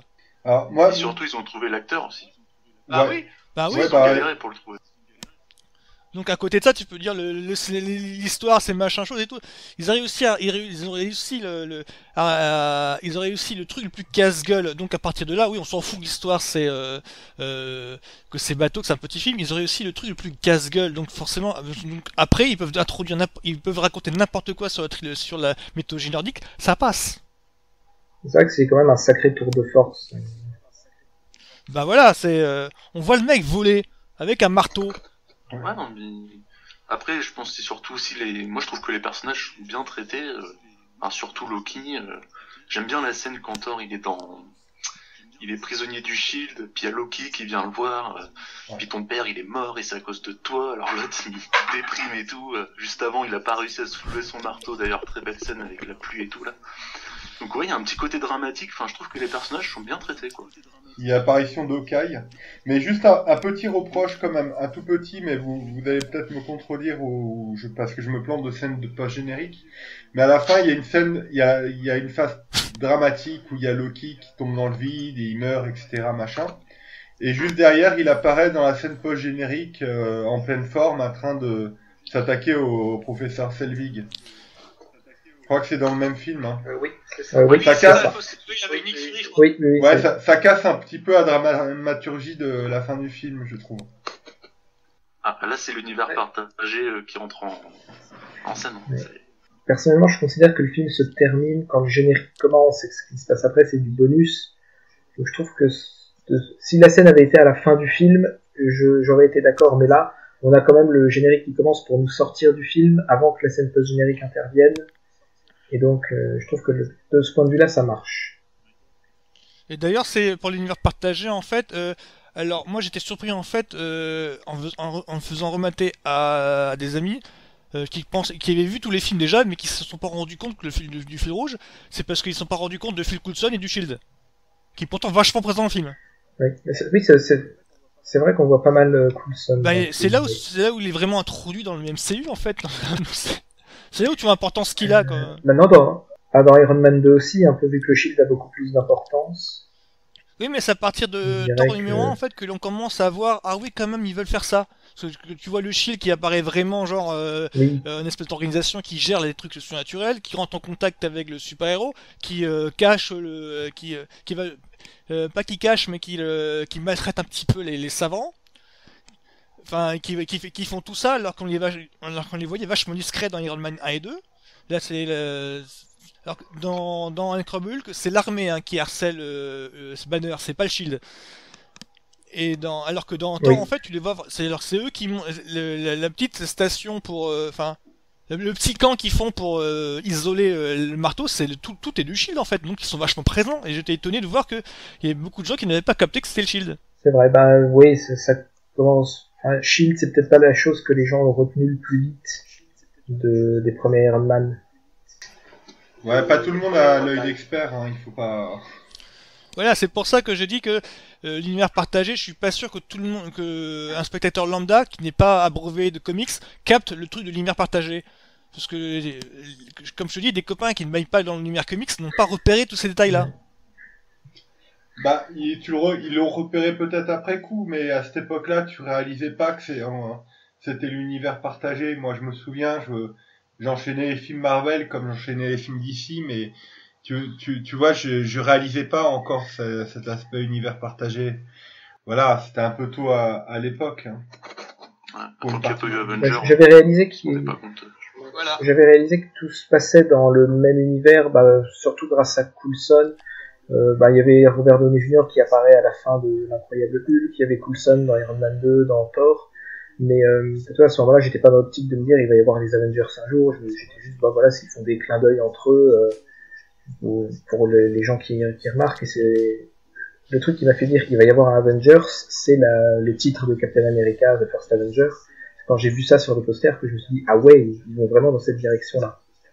Et du coup, une fois quand t'as revu Iron Man numéro 2, maintenant en fait, du coup t'as saisi l'allusion à Thor dans Iron Man 2. Bah, il y a la scène post-générique où Coulson va chercher le marteau. Oui, mais dans le film, t'as une scène où t'as Coulson qui dit je dois Oui. me présenter, je ne Mexique. Oui, tout à fait. Et il y a un documentaire qui s'appelle Marvel Assembling Universe où t'as Clark Gregg qui dit qu'il a appris qu'il était dans Thor à ce moment-là. Ah d'accord. Donc on peut passer du coup à... Donc t'as parlé de Captain America First Avenger, donc on peut passer directement à Captain America On First peut faire la Avenger. transition. Ouais. Merci d'ailleurs. Putain, elle est naturelle cette transition. On peut dire quand même que sortir Thor et Captain America la même année, Oui. c'était ultra risqué quoi pour Marvel. Quoi. C'est vraiment les deux héros les plus De casse-gueule. base, Thor devait sortir en 2010, mais ils se sont laissés plus de temps après le petit souci de production d'Iron Man 2. Ouais, ils ont d'accord. commencé à apprendre de leurs erreurs. Bon, vos impressions? Ben, déjà, Joe Johnston quoi. Enfin, déjà quand j'ai lu ça, je me suis dit ça sent bon. Bon, même si son film d'avant, Wolfman, était pas au top, on va dire. Mais tu sens le côté Indiana Jones, c'est rien que ça. Enfin, moi, franchement, il est dans le top 5 MCU, quoi, facile. Et même Red Skull, enfin, il est pas plus développé, je trouve, qu'un Obadiah Stane ou je sais pas quoi, mais... Enfin, l'incarnation, elle est géniale, quoi. En plus, comment il s'appelle, Hugo Weaving, là, il fait le taf à 100%. Mais je crois que Hugo Weaving, il sortait de Matrix, non? Oh, ça datait. Non, hein, Seigneur il y des a 7 Anneaux, ans. après il y a eu... Ouais, mais ça faisait déjà plus de 5 ans, hein, au moins. Et puis tout le côté production design, enfin les motos, les voitures, les avions, enfin il y a vraiment un travail je trouve là-dessus qui est vraiment vraiment fort. Ah, j'adore ce film, hein, j'annonce direct. Moi aussi j'aime beaucoup ce film. Et- Qui est le plus sous-estimé pour moi. Mais ouais. il est vraiment, il est vraiment mésestimé à ce point-là, le Captain America First Avenger? Non, il est pas dedans, il est un petit peu mésestimé, mais bon c'est pas non plus, ça va quoi. Pour gérer le classement du MCU sur l'étoile héroïque, il y a quand même beaucoup de gens qui le mettent dans la moitié inférieure de leur classement. Ah oui c'est vrai, j'ai vu ça. Ah oui, quand même, merde. Ouais. Il est pas si haut que ça, et pour moi, bon, Avengers mis à part, si on se concentre sur les films solo, pour moi c'est le meilleur des films solo de la phase 1. C'est celui que je préfère. Bah oui, largement pour moi. Hein. Ouais je suis d'accord aussi. Et avec le Iron personnage Man, de Sigma aussi. j'aime beaucoup Iron Man quand même. Je préfère Iron Man, honnêtement. Mais cela étant, que ce soit Iron Man ou Captain America, on voit que dès le début, c'était les personnages les mieux traités du MCU. Les fers de Bah, lance. on sent que Captain America Steve Rogers, c'est le personnage que à Marvel ils ont compris d'office. Sans fioriture, le mec est présenté comme une espèce de chevalier de la Seconde Guerre mondiale, mais un peu naïf dans son approche de l'héroïsme et qui s'affirme très vite. Et après, c'est comme ça qu'il va être traité, je pense, parce que quand tu lis les comics de départ, tu sens qu'il y a un piège quand même à faire. Ils sont pas tombés dedans, alors, grâce aux travaux de Ed Brubaker, qui est donc le scénariste qui a fait Winter Soldier. Enfin, le scénariste en comics s'est fait Winter Soldier. Tu sens qu'ils ont évité beaucoup de pièges. Parce que le piège à éviter, c'est d'en faire justement le dresseur de Thor, donneur de leçons à tout va. Et c'est justement pas ça qu'ils ont tendu. C'est le côté naïf. Le mec qui commerce, qui est conscient d'avoir été créé dans un but et qui doit se positionner sur cette idéologie-là, qui est un petit peu limite. Ouais, et le seul moment où ils tournent, où ils sont en mode l'Amérique à 200% et tout, ils le tournent en propagande. Donc ça c'est bien joué aussi, je trouve. En fait, le film a évité de tomber dans l'ultra américanisation du personnage en tournant toute la propagande. Le personnage était un outil de propagande pendant la Seconde Guerre mondiale, et en tournant toute cette partie-là presque en parodie, voilà. en conscient que il est lui-même un outil de propagande. Voilà. Et oui, je suis d'accord, c'est en ça qu'il a évité de tomber dans le piège. Au lieu d'être lui-même une propagande américaine, et ben il pose la question de finalement à quoi ressemblait Captain America pendant la Seconde Guerre mondiale, même dans la vraie vie. Il y a un petit brisage de quatrième mur à ce compte-là aussi. Ouais, c'est un truc, c'est que c'est là peut-être où la critique française a tombé dans le piège. C'est pas un film de propagande comme le comics pouvait être à l'époque. C'est un film sur la propagande. Exactement. Parce que la thématique de la propagande est ouvertement affrontée, donc du coup, c'est un film qui étudie la propagande en fait. C'est un mec qui prend, Captain America, c'est un mec qui prend conscience qu'il est un outil de propagande. Oui. Alors que dans le comics, le mec ouvertement c'est un mec qui clairement c'était dans le comics on doit quand même frapper Hitler, mais au premier degré. Ah oui, c'était. Alors que là, c'est un élément qui est tourné en dérision, mais qui est un ressort de blague. Quand il va sauver les Holy Commandos, t'as tout le monde qui lui demande ça va, tu as besoin d'aide? Non, j'ai frappé Hitler plusieurs fois. Enfin, du coup, c'est. Il s'en moque. Alors que dans le comics, ils le font pour de vrai, quoi. Après le comics, les premiers numéros, donc ça a été créé par Joe Simon et Jack Kirby. Ouais. Et c'est de base, c'était pas une commande de l'armée ou quoi, c'était vraiment eux deux qui étaient juifs. Et avant que l'Amérique se lance dans la Seconde Guerre mondiale, ils voulaient alerter les jeunes sur les dangers que ça pouvait apporter, parce que de base l'Amérique, je crois, voulait pas rentrer en guerre, laisser l'Europe se débrouiller de son côté. Et ces deux auteurs qui étaient juifs disaient non, c'est grave ce qui se passe là-bas, il faut montrer que l'Amérique peut aller aider, et qu'il faut qu'ils aillent aider. De base, c'était ça l'idée. Ouais. Et puis, ce qui est bien un personnage de propagande à la base, mais qui après, dès les années 60, ils ont un peu, pas rétro-pédalé, mais ils ont arrêté d'exagérer, je trouve, le surpatriotisme, quoi. Oui, parce que même dans les années 50, après, c'est devenu l'ennemi communiste. Ben, t'avais un truc dans les années 60, je crois, t'avais la guerre du Vietnam et le Watergate qui est arrivé, donc on pouvait plus vraiment appeler à tout va, aider l'armée ou aider les autorités américaines, quoi. Il y a une remise en question, dans la population, t'avais déjà une remise en question des autorités. Donc tu pouvais plus vraiment appeler les jeunes à rejoindre l'armée, comme je sais que dans Spider-Man, il faisait ça avec le personnage de Flash Thompson. Oui. Mais dans Captain America, il y avait un côté. Parce que ce qui est sympa avec Captain America, là je parle peut-être de Winter Soldier sans comics, c'est qu'il y a ce questionnement sur la légitimité de l'autorité à donner des ordres en fait. Parce que Captain America vient d'une autre époque. Et c'est vrai qu'ils auraient pu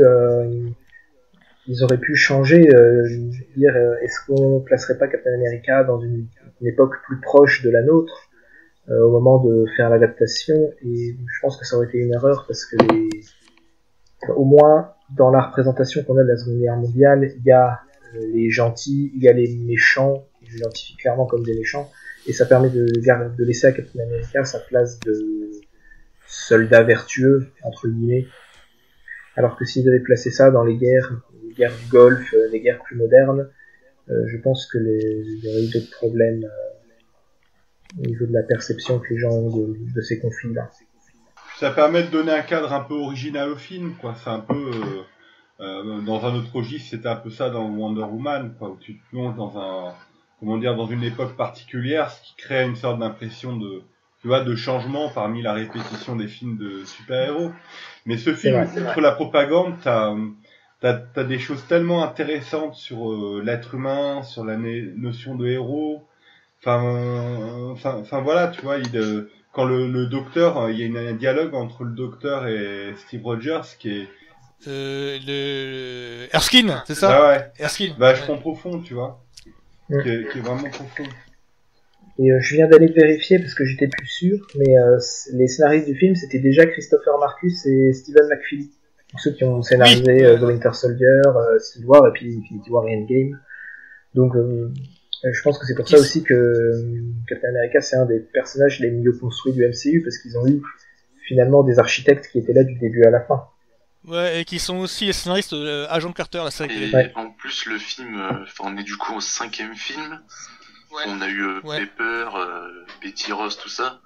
Mais enfin, je trouve que l'Agent Carter, là, on a vraiment un personnage féminin qui sort un peu du lot, je trouve. Avec Scarlett Johansson. Oui, tout à fait. Enfin, c'est cool, quoi. Elle en fait pas des caisses.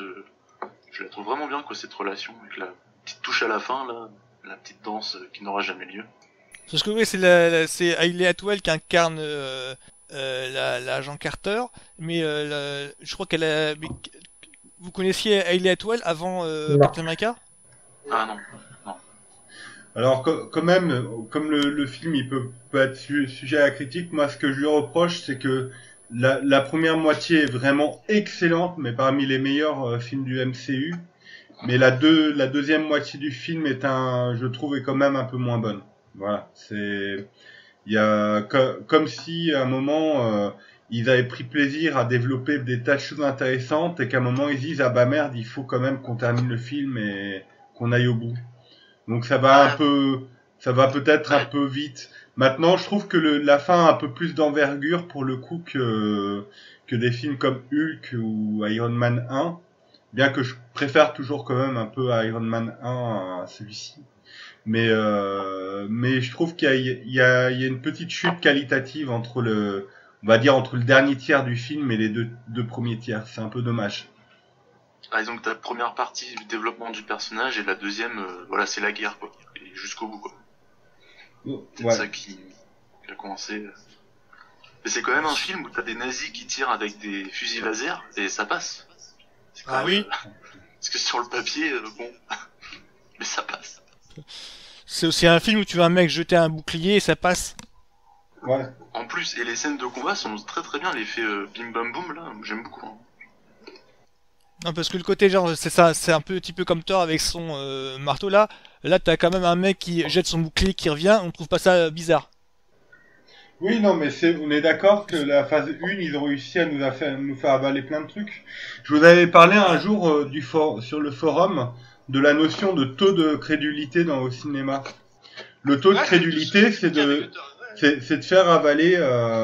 les films doivent pas dépasser le taux de crédulité, sinon les gens croient plus au film et sortent la du film. suspension de crédulité, c'est ça. Ouais, le taux de crédulité, ouais, c'est ça. Ouais, c'est-à-dire que les films on fait avaler parce qu'ils ont jamais dépassé le taux de crédulité, les gens ont suivi. Tu vois?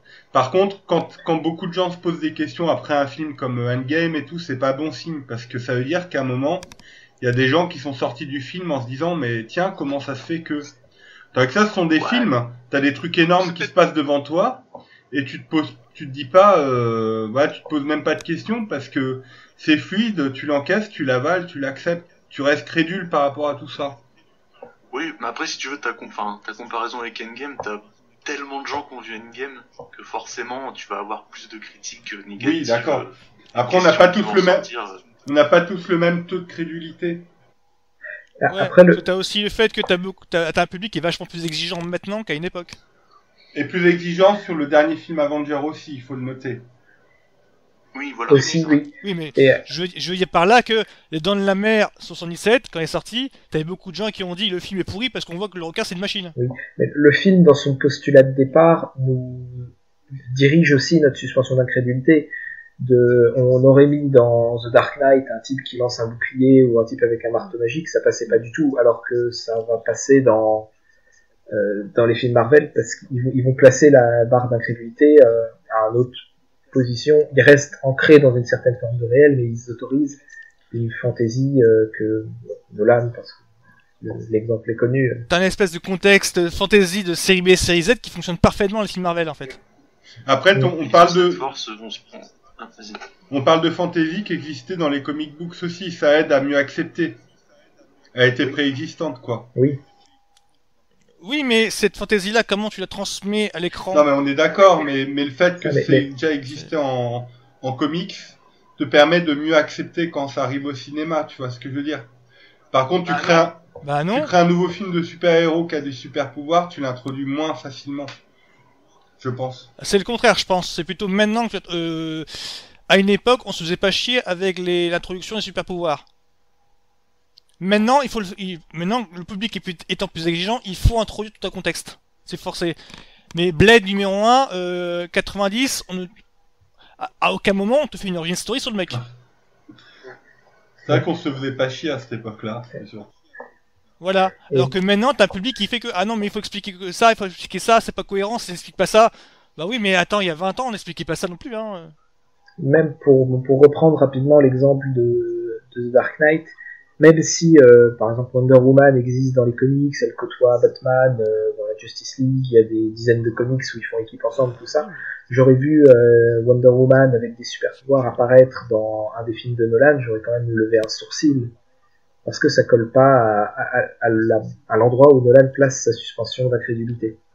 Alors que le DC Extended Universe, en introduisant avec Superman notamment, c'est autorisé un monde plus ouvert de ce côté-là. D'ailleurs, c'est pour ça qu'il y a des gens qui ont tiqué sur Dark Knight Rise, parce qu'ils n'ont pas cru à la scène de l'avion au début, et ils n'ont pas cru au siège de la ville pendant je sais pas combien de mois. Parce que justement, tu dépassais le cadre un peu réaliste de Nolan. Ou même oui. Mais même Batman qui débarque après des mois d'absence en prenant le temps de tracer son pas de signal avec de l'essence sur un pont, c'est joli, mais c'est un peu gros à avaler. Et il fait trop de symbolisme sur ce film Nolan, je pense. Oui. Bon, après, avec le recul, je trouve que ça passe plutôt pas mal en fait. Enfin, au départ, le troisième film était sur le Joker. Hein. Ça aurait été chouette d'ailleurs. Bon, mais enfin bon, il s'en est pas trop mal tiré. Maintenant, pour revenir sur ce Captain America, je pense il y a quelque chose qu'il faut noter, c'est peut-être que on est plus attaché à ce film aujourd'hui, maintenant qu'on a appris justement à s'attacher à Captain America au fur et à mesure des films et qu'on l'a suivi jusqu'à sa fin, que à l'époque de la sortie de First Avenger, tu vois ce que je veux dire? On l'apprécie mieux rétrospectivement maintenant, peut-être. Je suis totalement d'accord avec toi. Moi, c'est pas mon cas personnellement. Enfin, je l'adore à sa sortie. C'est vrai qu'aujourd'hui, je l'adore encore plus. Mais je suis d'accord avec toi j'ai vu des gens dans mon entourage faire un rétro-pédalage et se dire tiens, on devrait se remater ce film-là. Et ah ouais, en fait, c'est pas si mal. Et c'est pour ça que quand tu vois la note sur IMDb, bon, il est à 6,8. Ouais, je trouve ça dur, quoi, quand même. Ce qui mérite. Quand tu vois Iron Man qui a 8, ouais. Abusé, quoi. Bah, moi, c'est que. Alors, je sais pas, Captain America, au moment où c'est sorti, c'est considéré comme un événement pour les cinéphiles ou pas du tout? Non, c'était un film d'été. Il me semble qu'il est même passé plutôt inaperçu à l'époque. Oui, bah, en gros, le film qui est de l'été, c'était Indiana Jones 4, quoi. En gros, c'était ça. Ah la vache, il sorti à la même époque? 2011, c'était Transformers. Oui, c'était plus il est sorti juste après Transformers. Le 1 Ah oui, Transformers 3D, je crois. Ouais. Dans les Dark of the Moon. Ouais. C'est le moment où ça commence à être mauvais, Transformers, ou avant? Je vais être méchant, je veux dire que Transformers a toujours été mauvais. Hein. Mais tous les Transformers sont bien, c'est parce que vous ne m'avez pas. Mais 10 ans, tu peux finir comme ça. Moi, j'ai les 3 premiers en DVD pour être honnête, mais après après le 3, après pour moi ça plonge. Non, pour être Enfin. honnête, le premier j'avais bien aimé parce qu'il y avait un côté genre bon allez, on est dans le délire, c'est un petit peu comme Expendables, on est dans le délire en fait du premier. Et mais à partir du deuxième, je dis ah non mais là c'est la blague a assez duré quoi. Je suis un peu d'accord. J'aime beaucoup le premier, le deuxième j'ai beaucoup de mal. Le troisième, je suis partagé parce que je trouve qu'il a les meilleures scènes d'action en termes d'ampleur, mais niveau écriture, il est vraiment aux fraises, un point monumental et 4 et 5. Je pense que c'est même pas la peine d'en parler. Attends, ils ont fait un 5. Ah oui, oui, bah, il y a Bumblebee qui... J'étais au courant du voilà, j'étais au courant du Bumblebee, mais j'étais pas au courant de pour Transformers, ils ont continué jusqu'au 6. Non, non, jusqu'au 5, mais Oh la vache. le 5 est une vaste blague. Oui, Bumblebee est très bien. Bumblebee, non, il mais est pas mal par contre. En Excusez- revanche, il est pas excusez-moi mal. de mon interrogation, étant donné que j'ai lâché dès le troisième, vraiment j'ai lâché au bout du troisième, j'étais voir au cinéma, après j'ai lâché, j'ai dit oui bon d'accord, ils peuvent continuer cette connerie, c'est plus pour moi. Bah, j'ai pas tous suivi les films qui sont sortis ensuite, quoi, mais vraiment, c'est comme les Pirates des Caraïbes, hein, j'ai arrêté au bout du troisième volet, et puis voilà, je suis pas du tout au courant de l'actualité sur ce franchise de saga là. Regarde Bumblebee, tu vas voir, c'est pas mal. Pour le coup, il est pas mal. Vraiment. Voilà. Donc le Captain America c'est sorti un petit peu d'indifférence générale, c'est ça? Ouais. Si j'ai bien compris. Oui. Bah, oui, c'est pas. Il a quand même fait un box-office correct, Ouais, parce il que me semble. genre 130, 140, alors que le budget était de 150, un truc dans ce style. En fait, il est dans les 300 de tête. Il a fait le même score que Batman Begins. C'est pour ça que j'avais retenu. Même s'il y a D'accord. 6 ans d'écart entre les deux, mais ils avaient fait à peu près. En fait, il est rentable juste ce qu'il faut. D'accord, parce que Batman Begins, on précise que le film n'a pas fait que Batman Begins, faut préciser que le film n'a pas fait un box-office de fou, il a juste fait de quoi rassurer en fait les investisseurs de Warner. Genre, c'est bon, on repart sur de bonnes bases, c'est un film solide. Voilà. Oui, voilà. Donc, du coup, ça. Là, juste à l'inflation, ça fait quand même un score vraiment honorable, quoi. 370 millions. Ouais, voilà. Ah, quand même, pas mal. Le film ayant coûté 160, c'est ça? À peu près le même budget que Thor. 140. 140. Il y en a coûté 140. Grosso- Bon, juste avant, il y avait quand même eu Iron Man 2 qui avait fait, je crois, plus de 650. Ah ouais. Ouais. Oui, parce que. Bah après, c'est là que c'est bien joué dans la phase 1 d'avoir commencé par Iron Man et Hulk. Parce qu'Iron Man, c'est vraiment dans l'air du temps. Hulk, on le connaît déjà. Et je pense que Oui. c'est vraiment Thor et Captain America où ils se demandaient, mais Comment, mais voilà, c'est sa difficulté des mecs, mais comment on fait pour, quel angle, avec quel angle on peut attaquer ces films-là, ces personnages-là? ils ont eu raison d'aller chercher, je pense, des gars d'expérience, même, enfin, comme Branagh ou Johnston, parce que je pense que, enfin, moi, franchement, je leur dis merci, parce que à la base, beaucoup de gens oublient l'avant Avenger. Ah, c'était pas gagné, hein, franchement. Non, mais il y a eu des choix très judicieux. Bah, tu vois, ils ont fait des choix plus intelligents que d'autres firmes concurrentes. Et donc, du coup, On citera pas par politesse, c'est ça? Non, mais tu vois, il faut comprendre la catastrophe que ça aurait pu avoir. Hein. On aurait pu avoir un MCU qui se serait arrêté en milieu d'histoire, sans queue ni tête, au bout, je sais pas moi, de 5-6 films. Et le truc aurait été tout naze parce qu'on aurait eu une saga pas finie. Tandis que là, ils ont, comment dire, opposé les bons choix au bon moment pour pouvoir cumuler le succès et aller jusqu'au bout, tu vois. Donc ça, c'est stratégiquement, c'est bien que joué. Si Captain America 1 et Thor 1 avaient suivi, on va dire, la dynamique Iron Man 2, bah Avenger aurait pas fait le score qu'il aurait fait, quoi. Après, Ils auraient été droit dans le mur. il y a des firmes concurrentes il y aurait des firmes concurrentes qui auraient sorti Iron Man 1 juste derrière Avenger et après un film Thor et un film Captain America, tu vois, là ça aurait été mal joué aussi. Ouais, mais là-dessus. Alors, on aurait eu le teasing d'un grand méchant cosmique et jamais la suite. Bah, Je nage. Non, bah après, c'est. juste pour anecdote, vous savez ce que vous avez, ce qui a été raté en fait avec la phase 1? Parce que c'est quand même un point ce que maintenant en fait qui peut faire mal. Parce que quand on voit tout le monde qui s'inquiète sur les mutants et sur Spider-Man, enfin sur les mutants surtout là, vous savez qu'en fait un caméo avait été prévu pour Logan et Harry Lancher dans Captain America? Ah putain. Oh. Ouais, mais ça, tu sais, c'est toujours des bruits de couloir. T'as toujours des histoires comme ça quand on les filme. Je sais pas si c'est à prendre très au sérieux, tu vois. Bah, c'est que dans Avenger, ça a été confirmé que normalement la tour Oscorp devait être dans New York. Ouais, mais c'est Sony, mais là, tu parles de personnages de la Fox. À l'époque, c'était pas... Surtout qu'ils sortaient de First Class à l'époque, enfin... Ouais, Je suis pas sûr, tu vois. Oui, mais étant donné que dans Amazing Spider-Man, t'avais Hugh Jackman qui aurait pu après être aussi dans un film Sony, je me dis, ah, peut-être que, en fait, que Marvel essayait vraiment de connecter avec les autres studios, je me dis que parce que vu ce qui s'est passé à l'époque avec la Tour Oscorp, et donc avec Hugh Jackman Hugh Jackman a fait quand même un caméo dans Fantastic Four. Oui, Ah bon il y a une scène coupée où tu vois Reggie Richards qui prend la forme du visage de Wolverine Jackman, quoi. Et donc voilà.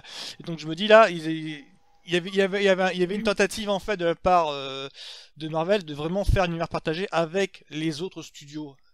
Et je me dis que ça, c'est peut-être rumeur là, c'est rumeur à la compte. Ah, peut-être que c'était fondé en fait. Ça, pour moi, ça part, tu vois, encore de mecs, peut-être un financier qui s'est dit, ça pourrait être cool de croiser ça et tout. Puis t'as un gars qui lit les comics qui a dit, non, en fait, on peut pas. Du coup, l'info, elle est sortie, et puis voilà, quoi. Tu vois. Parce que je pense pas que les gars de chez Marvel, ils étaient sur cette ligne-là, quoi. Si tu... Il y avait peut-être des discussions pour tenter de récupérer les droits ou quoi, mais... Oui, des pourparlers, quoi, comme ça. Oui. Et donc on passe au dessert. Mais heureusement qu'ils l'ont pas fait, en tout cas.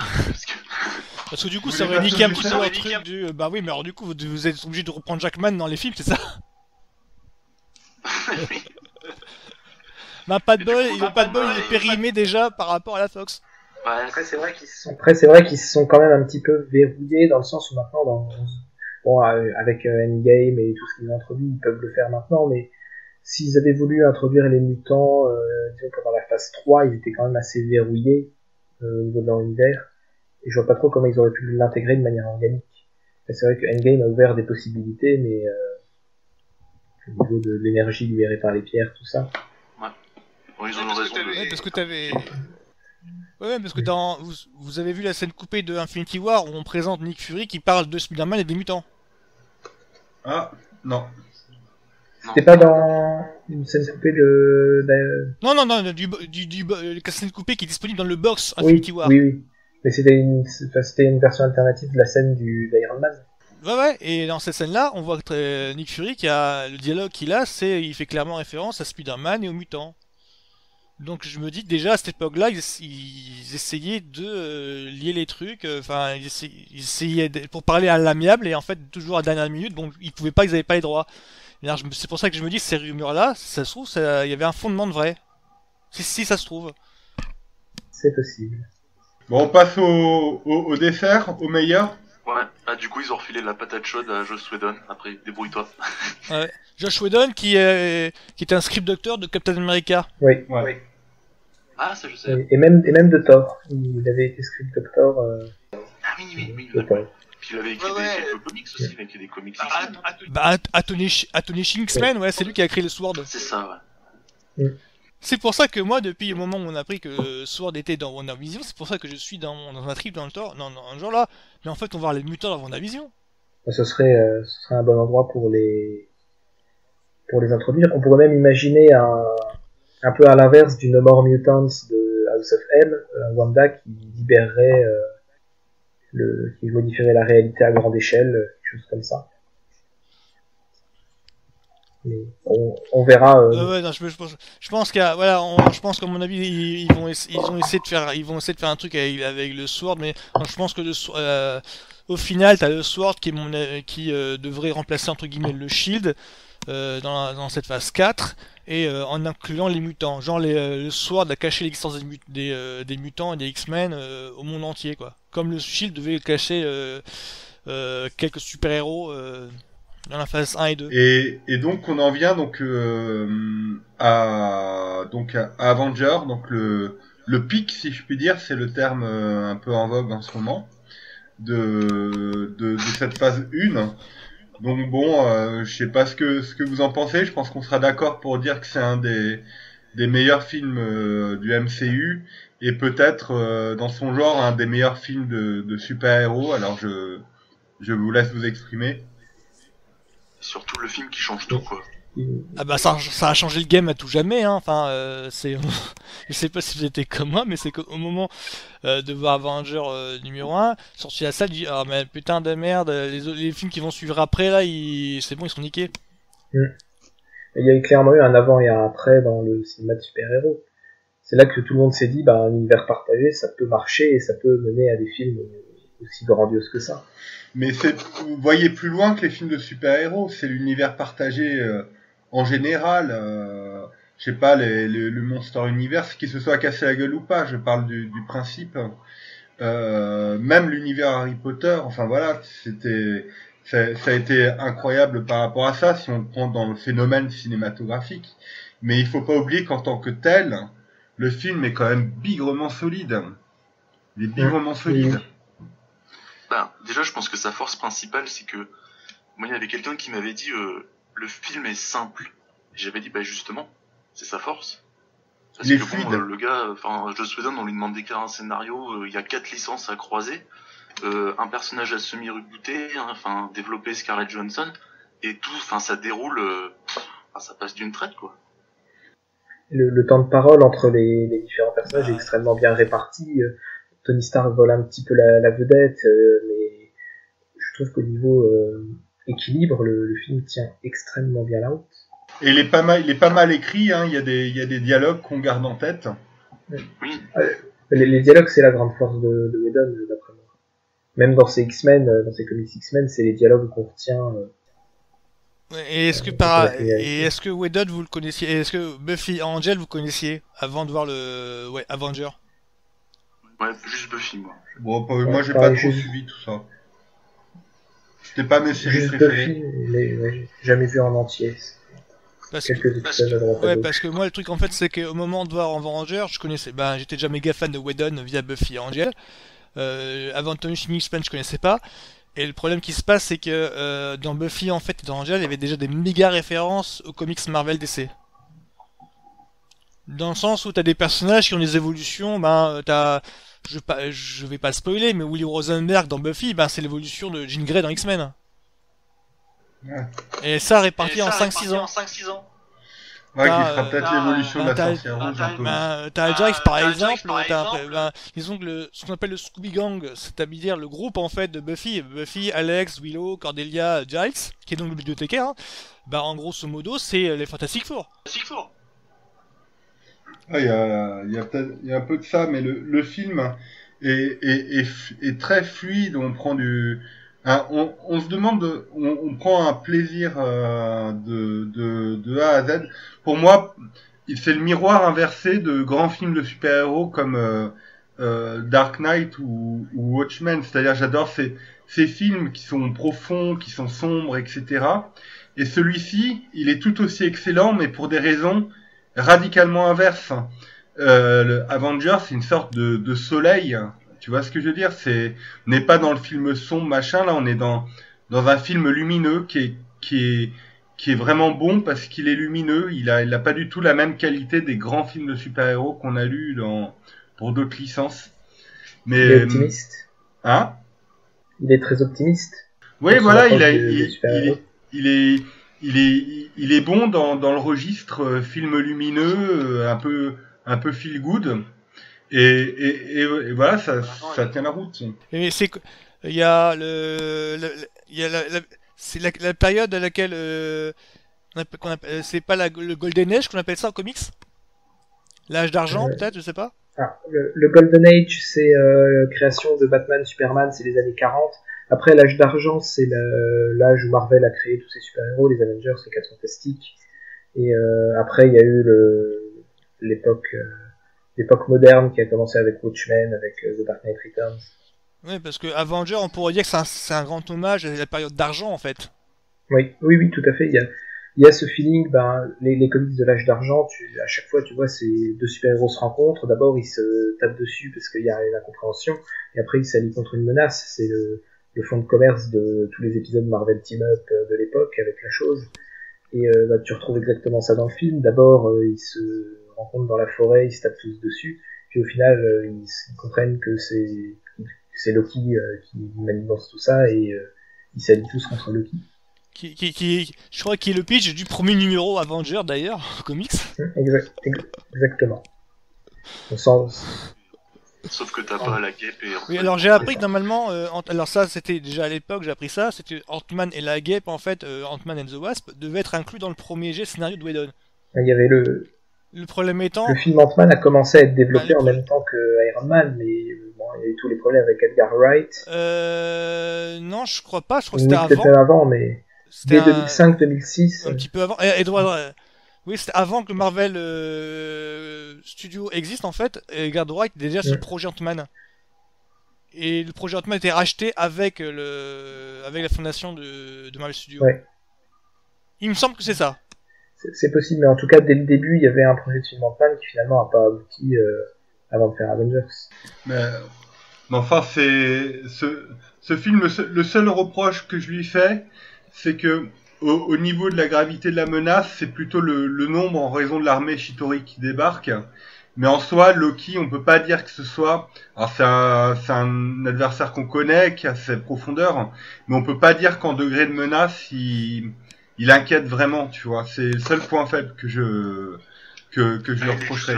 Il est juste là pour amener le climax, hein. Ça, c'est... Ouais, mais alors moi j'ai deviné on sait très vite dans le même les personnages dans le film en fait le savent, le devinent très vite. Je crois que parce que c'est un reproche qu'on fait, ouais, mais c'est un vilain qui est manque d'envergure et tout. Ouais, mais justement, enfin, les personnages le savent que c'est un sous-fifre. C'est plusieurs fois insinué que ouais, mais Loki il doit pas être tout seul. L'armée qu'il a trouvée là, elle vient d'où quoi. Enfin, je crois que c'est dit explicitement plusieurs fois que Loki c'est juste un sous-fifre. Alors c'est pour ça que personnellement, je lui préfère Infinity War.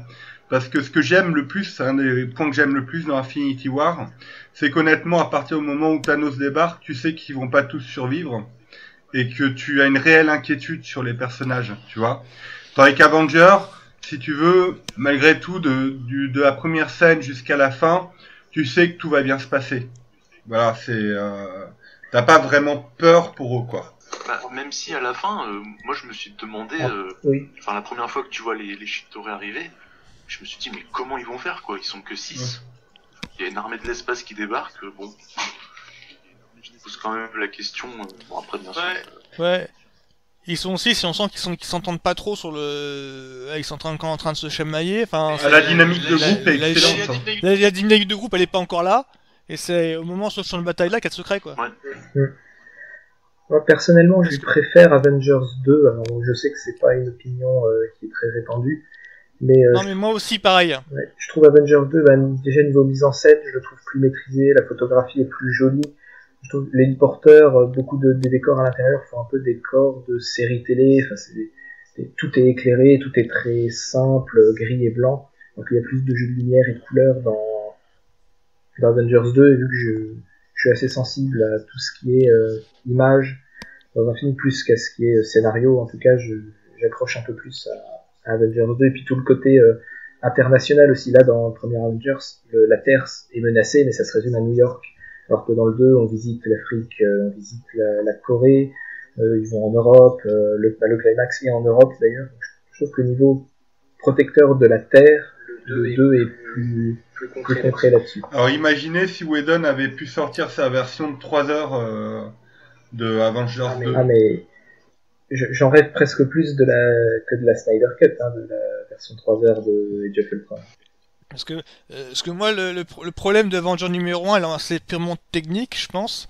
J'ai repéré dès le premier jour, c'est le côté format. Quand tu parlais de série télé, ça vient beaucoup du format. Le film n'est pas en cinémascope, hein. Non, il est plus resserré. Oui. Ouais, et donc ça se sent très bien. T'as vraiment l'impression de regarder une série télé, quoi. Oui. Et c'est le truc en fait que je me suis dit la première fois dit.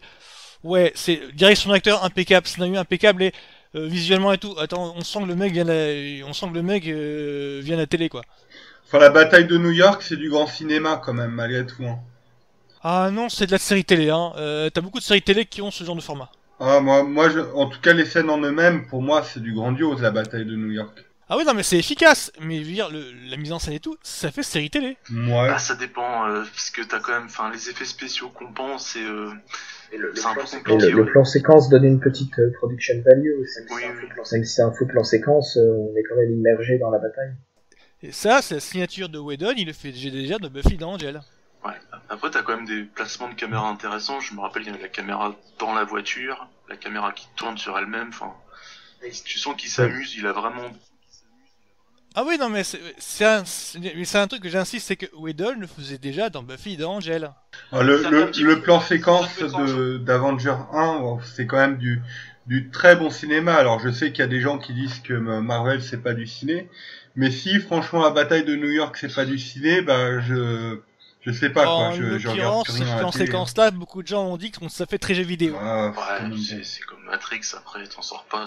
Voilà, c'est ça le truc. C'est toujours... Quand, une fois que tu n'acceptes pas le côté dimension spectacle du cinéma, tu trouves toujours à redire sur ce genre de truc là.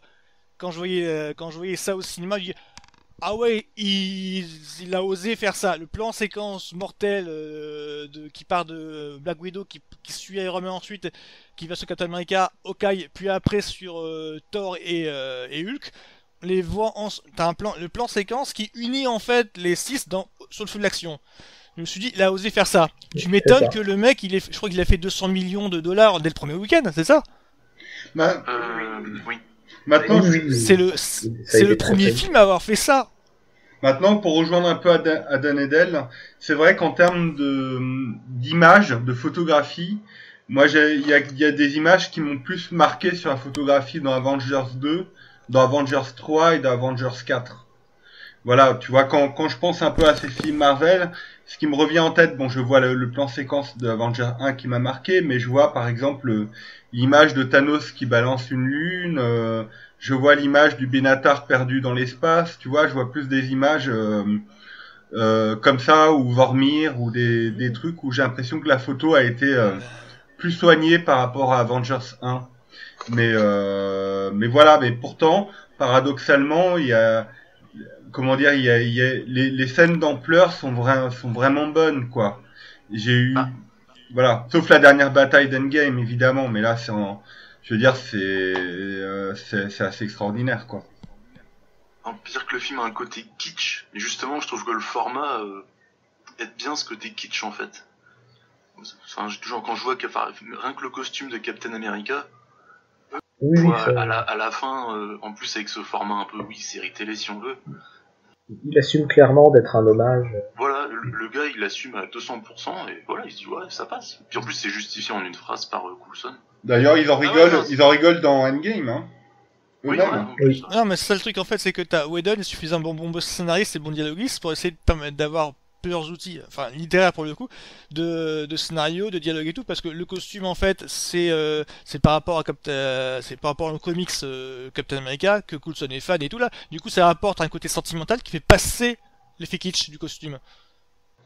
Ouais, Non, peut-être. c'est Le mec avec un costume kitsch, non, c'est le mec qui porte un costume pour faire plaisir à un fan. Oui. Et au-delà de ça, je trouve que quand même Whedon il gère bien les scènes d'action. Bon après il travaille avec les équipes d'effets spéciaux, mais je sais que le combat dans la forêt là, moi je me disais ouais il y a des beaux mouvements, ça bouge bien.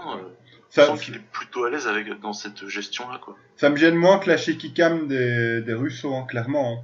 Même c'est un autre style. Ouais. Oui. Même si je leur jette pas toute la pierre parce que la bataille sur Titan pour moi c'est un grand moment du MCU, mais voilà, ça c'est mon opinion, mais sur Avengers 1, c'est vrai que c'est fluide, c'est agréable, mais c'est à l'image du film, hein. Et puis c'est là qu'on a les premières notes de Silvestri aussi. Oui. Les premières notes de Silvestri, c'était dans First Avenger. Non, mais je parle. Il avait déjà composé. Je me référais au thème, quoi. Enfin, au thème. Mais l'ambition de Whedon sur Avenger numéro 1 n'est pas du tout la même que les frères Russo sur Infinity War, c'est Endgame, hein. Dans Avenger numéro 1, c'est un gros hommage au Silver Age, et donc avec les scènes d'action, ce qu'il essaye de faire en fait, et on s'associe dans les plans, c'est simplement de rendre hommage aux planches de Kirby, tout simplement. T'as plusieurs, Oui. voilà, non, mais t'as plusieurs, les Oui, oui, scènes tout à fait. avec Loki et tout, la façon dont c'est découpé, les scènes dans le Shield et tout là, mais c'est juste en fait, ils essayent de retranscrire sur grand écran en fait l'effet des planches en fait de Kirby, alors que les frères Russo en fait essayent déjà d'adapter en fait un style visuel préexistant, ça veut dire, en gros, grosso modo, quand tu vois Winter Soldier, Civil War et après Infinity War, c'est Endgame, t'as l'impression qu'ils essayent de coller en fait le style visuel des films d'action contemporains aux comics. Du coup, t'as Winter Ouais. Soldier, c'est très inspiration Greengrass, et puis après, ils essayent de coller ça avec un style plus épique, en fait, de film d'aventure, qui n'est pas propre aux planches de comics. Alors que Whedon essaye de se coller, essaye de faire, de storyboarder, en fait, des planches de comics, et de les mettre, après, sur grand écran. C'est pas du tout la même ambition. Oui. Le MCU, je pense, s'est petit à petit émancipé du format comics pour développer sa propre mythologie, et je pense que la mise en scène des Russo y participe aussi. Alors que Whedon était vraiment dans cet aspect effectivement très porté sur l'hommage et sur il sait d'où viennent les personnages, et il veut avant tout transmettre ce que lui ressentait quand il lisait des comics en étant jeune. En tout cas, c'était un pari risqué et ça a été un pari réussi, quoi. Vraiment, pour moi, enfin voilà, c'est vrai que dans le classement, j'ai déjà exprimé, mais c'est vrai que pour moi, ce premier Avenger avec Infinity War en rajoutant Guardian de la Galaxy et Winter Soldier, pour moi, ce sont les 4 films du MCU qui ont plusieurs classes d'écart avec les autres, selon mon classement, hein. Mais voilà, c'est pour montrer vraiment où je le place, ce film-là, parmi les meilleurs films de super-héros et du genre en général. Mais pour des raisons radicalement différentes que des films comme Watchmen, X-Men ou Spider-Man 2, quoi. Voilà. Mais tu m'as pas parlé du caméo de Hellboy à la fin. Thanos, c'est ça? Parce que moi j'ai eu le tour dans la salle, enfin un mec qui a dit mais c'est Hellboy et tout. Et c'est marrant parce qu'après tu retrouves la news sur internet et j'ai l'impression qu'il y a plein de gens qui se sont dit qu'il y avait Hellboy. Bah, tu sais que moi, il y a mon frangin qui m'a demandé, enfin, je crois qu'à partir de ce moment-là, il a commencé à me téléphoner parce qu'il habitait plus dans un appartement depuis un moment. Et à partir de ce moment-là, il m'a commencé à me téléphoner pour demander, mais c'est quoi la fin de, parce qu'il m'a fait le même coup pour, donc Avenger, pour X-Men, Day of Future Past par rapport à Apocalypse. Et je crois que pour Fantastic Four aussi, il m'a fait pareil. Parce qu'il m'a demandé qui c'est le mec, on voit la fin d'Avenger numéro 1. Je pense que t'as la moitié du public qui a pas dû capter, en fait, qui a pas du tout capté. Non, déjà il y en a la moitié qui est partie, je pense aussi. Oui. À l'époque, c'était pas encore trop rentré dans. Je pense que c'est à partir d'Avengers que c'est vraiment commencé à rentrer dans l'esprit des gens qu'il faut rester à la fin des films Marvel. Ouais. Oh, même maintenant, il y en a qui beaucoup qui se barrent. Hein. À une époque, je me souviens, par exemple, pour Iron Man 3 ou Thor 2, où on était 3 dans la salle. Maintenant, il y a une bonne moitié, voire les 3/4, selon qu'on est dans les séances du début d'exploitation ou pas, qui restent. Endgame, il y avait rien du tout. Toute la salle est restée à la fin. Ah oui, effectivement, j'avais pas fait gaffe à ce détail-là. Mais je crois que t'as 10% de la salle qui s'est barrée quand même. Mais après, le MCU, c'est un effet boule de neige, hein, au fur et à mesure. Hein. Oui. Peu importe, après tout le monde trouvera ses raisons, on en a discuté plusieurs fois sur le forum. Est-ce que c'est le côté sériel ou est-ce que c'est les personnages qui ont bien été travaillés ou autre, on le trouvera, mais c'est sûr que les gens ont adhéré petit à petit, quoi qu'on en dise. Et c'est pour ça, bon voilà, pour que ça me fait marrer de voir des gens qui disent c'est pas du cinéma, gna gna gna, ou qui prennent de haut le truc. Bah en attendant, je sais que le succès populaire c'est pas toujours un gage de qualité, mais quand on voit le nombre de rentrées partout dans le monde, quel que soit l'âge, la culture, le niveau social des gens, les films Marvel réunissent tout le monde, c'est qu'à mon avis, il y a forcément des qualités de fond derrière. Et pour moi, Avengers 1, c'est pour ça qu'on revient, illustre les qualités de fond que peuvent avoir le MCU. Moi, je résume simplement au fait que il y a la sérialité et aussi la direction d'acteur qui fait ça. Et on sent que les acteurs s'éclatent à faire le film. Parce que quand tu vois Robert Downey Jr. qui s'éclate à faire Tony Stark, Chris Evans il s'éclate comme un fou à faire Captain America. Le mec qui est en train de profiter du fait qu'il est Captain America pour tous les gosses, pour faire la tournée des hôpitaux avec son costume pour remonter le moral aux gamins. Ouais, mais parce qu'on s'est attaché aux personnages, donc il y a eu des choses qui ont été réussies dans les personnages. deux choses au moins, leur caractérisation, parce qu'on arrive à les différencier et ils ont des personnalités cohérentes. Puis deuxième chose, leur évolution, qui a pas été trop foirée entre les différents films. Et quand t'es accroché au personnage et à la trame principale, c'est la moitié du chemin de fait.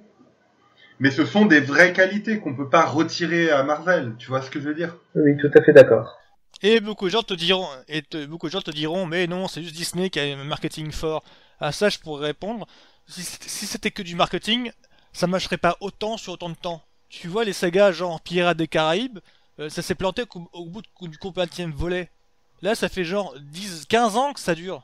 C'est qu'il y a quelque chose, quoi. Ça dépasse le cinéma, Enfin, il y a vraiment un truc. Moi, je mettrais ça au compte de la relation intergénérationnelle. C'est qu'il y a des parents qui vont voir les films avec leurs gamins parce que les parents ont été bercés avec ça avec les bandes dessinées. Ils vont voir leurs gamins pour te dire voilà, ça c'est Spider-Man. Je lisais ça quand j'avais 8 ans, tu vois. À ton âge, je lisais ça. Et pareil pour tous les films Marvel, hein, pour tous les films comics, quoi. C'est qu'il y a un truc intergénérationnel qui se fait. T'as les grands-parents qui redécouvrent le cinéma là. Ce qui a fait rêver les mômes. Enfin, t'as des mômes qui sont en train de voir ce qui fait rêver leurs parents. Enfin, regarde un petit peu le public qui va voir ces films-là. T'as des grands-parents, t'as des parents et t'as des enfants qui vont voir que ça les fait rêver. C'est pas juste les parents qui ramènent les gamins pour dire c'est le film d'été, ouais, ça fait chier. Non, il y a des parents qui ramènent leurs enfants et qui kiffent ça. Mais oui, mais limite parfois j'ai vu des parents qui amenaient des gamins beaucoup trop jeunes et tu te dis que finalement le but c'était de faire plaisir à qui, tu vois? Un gamin qui va être traumatisé et qui va avoir peur, ou alors au père, tu vois, il y avait un peu de ça. Mais après, on peut pas négliger que la com de Disney, ils ont une super équipe com bien présente et tout. Mais je pense pas qu'on doive prendre les gens pour des abrutis non plus, qui n'ont pas de cerveau et qui sont complètement, comment dire, lobotomisés par Marvel. Ça, c'est complètement con de dire ça, quoi. À ça, je te répondrais Dark Knight, la trilogie Nolan. C'est PG-13, c'est familial. Les gamins vont voir les films. Ah ouais. Alors que la critique dit non, c'est des films pour adultes. C'est PG-13, les gamins vont voir les films. C'est même pas tradition moins de 12 ans. Ouais, mais après, pour revenir globalement sur la phase 1, je sais pas si, quand vous regardez les films aujourd'hui, donc c'était il y a 8 ans, enfin, si je parle d'Avenger, vous avez pas une... Enfin, moi je trouve que j'ai une certaine nostalgie, alors que ça fait pas tant de temps que ça en fait. Enfin, 8 ans c'est rien, et pourtant je trouve que la phase 1, j'ai l'impression qu'elle date. Moi non, mais peut-être parce que j'étais déjà adulte à ce moment-là. Il y a une période de ta vie. Film de chemin parcouru depuis qu'aujourd'hui quand je les regarde, je sais pas, j'ai une pointe de nostalgie déjà quoi. Mais peut-être que tu le rattaches à une partie de ta vie aussi. Oui, ouais, certainement. Ben oui, mais ouais, ça doit être ça. Mais vous aviez quel âge au moment de Avenger numéro 1? 30 ans. J'avais 13 ans au moment J'avais du premier Avenger. 18. Parce que moi j'avais déjà bientôt 30 ans à ce moment-là, donc Oui, pour oui. moi je vais avoir 40 dans quelques mois, et donc, du coup en fait pour moi le temps passe vachement vite et j'ai pas vraiment vu vieillir en fait. Ouais, mais enfin c'est surtout le fait que des films comme l'incroyable Hulk, Captain America, il y a une façon de faire qu'ils ont un peu, enfin ils ont gardé la formule mais ils l'ont un peu changé. Je trouve que on n'a plus de films comme First Avenger quoi. Enfin il y en a plus. Même Oui, mais il y avait pas à l'époque il n'y avait pas des masses non plus. Hein. Non mais voilà, enfin ils ont après Marvel dans la phase 2 ils sont partis sur autre chose quoi. Et ils ont jamais refait de la phase 1 quoi, je trouve. Si tu veux. Bah, il pouvait peut-être pas si tout Doctor refaire. Strange Si Doctor Strange avec Doctor Strange Ouais, c'est c'est quand vrai. même y pas a, mal. y a- Il y a un truc à noter quand même. Il y a un truc à noter en fait, c'est que Avengers c'est le premier film du rachat Disney. Ah non, il y en a eu d'autres, hein. Non, c'est le premier film produit par Disney.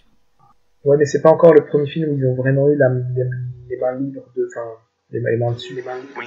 Ah, véritablement. ouais, non, c'est le premier film distribué Ouais. par Disney alors, mais ça, c'est en tout Ouais. cas, c'est à partir de là, c'est le premier film où Paramount n'a aucun regard en fait.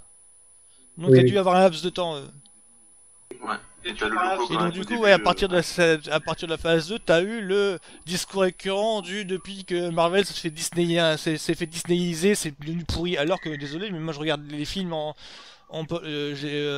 revoyant les films, je ne sens pas du tout de changement d'humeur.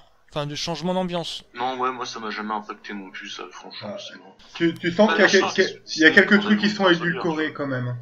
Il y a des points qui sont quand même édulcorés. Comment ça Parce que Bah, tu sais, des points, par exemple, on voit pas trop Black Widow morte, On voit. Ça, franchement, même dans Star Wars, t'as ça, dans la trilogie originale. Hein.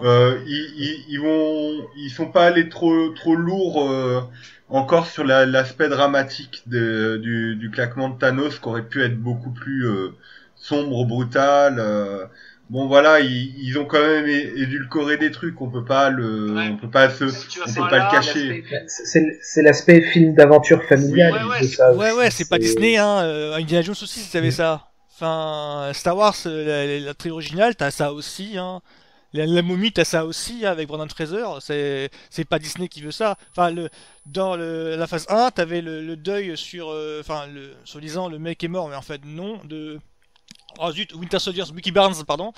Et en fait, t'as beaucoup de gens qui ont reproché ça au premier film. Ah ouais, mais on sent pas sa mort. Oui, enfin, toi, quand t'es fan de comics, tu sais que le mec va revenir. Mais le problème, c'est que le premier film, en fait, te fait passer le deuil vachement rapidement. Ouais. Et du coup, c'est pas Disney. C'est quand même sous Disney qu'on a Winter Soldier, Black Panther, même la fin de Civil War. Bon d'accord, la fin c'est peut-être pas le soldat Ryan non plus, mais en termes de dramaturgie, c'est pas mal. Enfin c'est sérieux quoi, je veux dire. C'est pas. Et je rappelle que Disney a quand même fait Starship Troopers. Ouais. Qu'on n'aille pas me dire que c'est édulcoré quoi. Et Disney a fait Rogue One aussi, si on part du côté de Star Wars. Voilà, et ils ont fait aussi Sugar. Violence de la fin. Voilà, ils ont fait aussi Sugars les mecs. Donc on a tendance à l'oublier un petit peu quoi. Et donc c'est deux maîtres étalons en la matière de. Bon, c'est vrai que Paul Verhoeven après s'est fait blacklister à Hollywood à tout jamais, mais. Ah, c'est sûr que si t'avais confié Infinity War à Verhoeven, ça aurait été une boucherie, hein, putain. Là...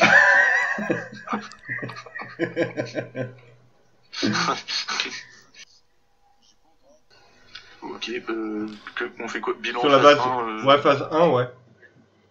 Bah vas-y, commence. J'ai déjà à peu près déjà dit quoi, enfin nostalgie.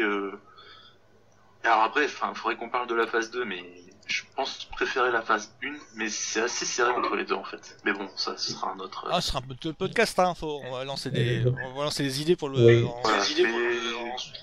Moi je dirais bonne nostalgie. Un débat pour un autre jour. Je dirais bonne nostalgie et ils ont été chercher des réalisateurs intéressants quoi. Je suis d'accord avec Hippopotaclu que j'ai aussi un peu la nostalgie de cette époque parce que j'étais très jeune quand j'ai découvert tout ça et que ça a commencé.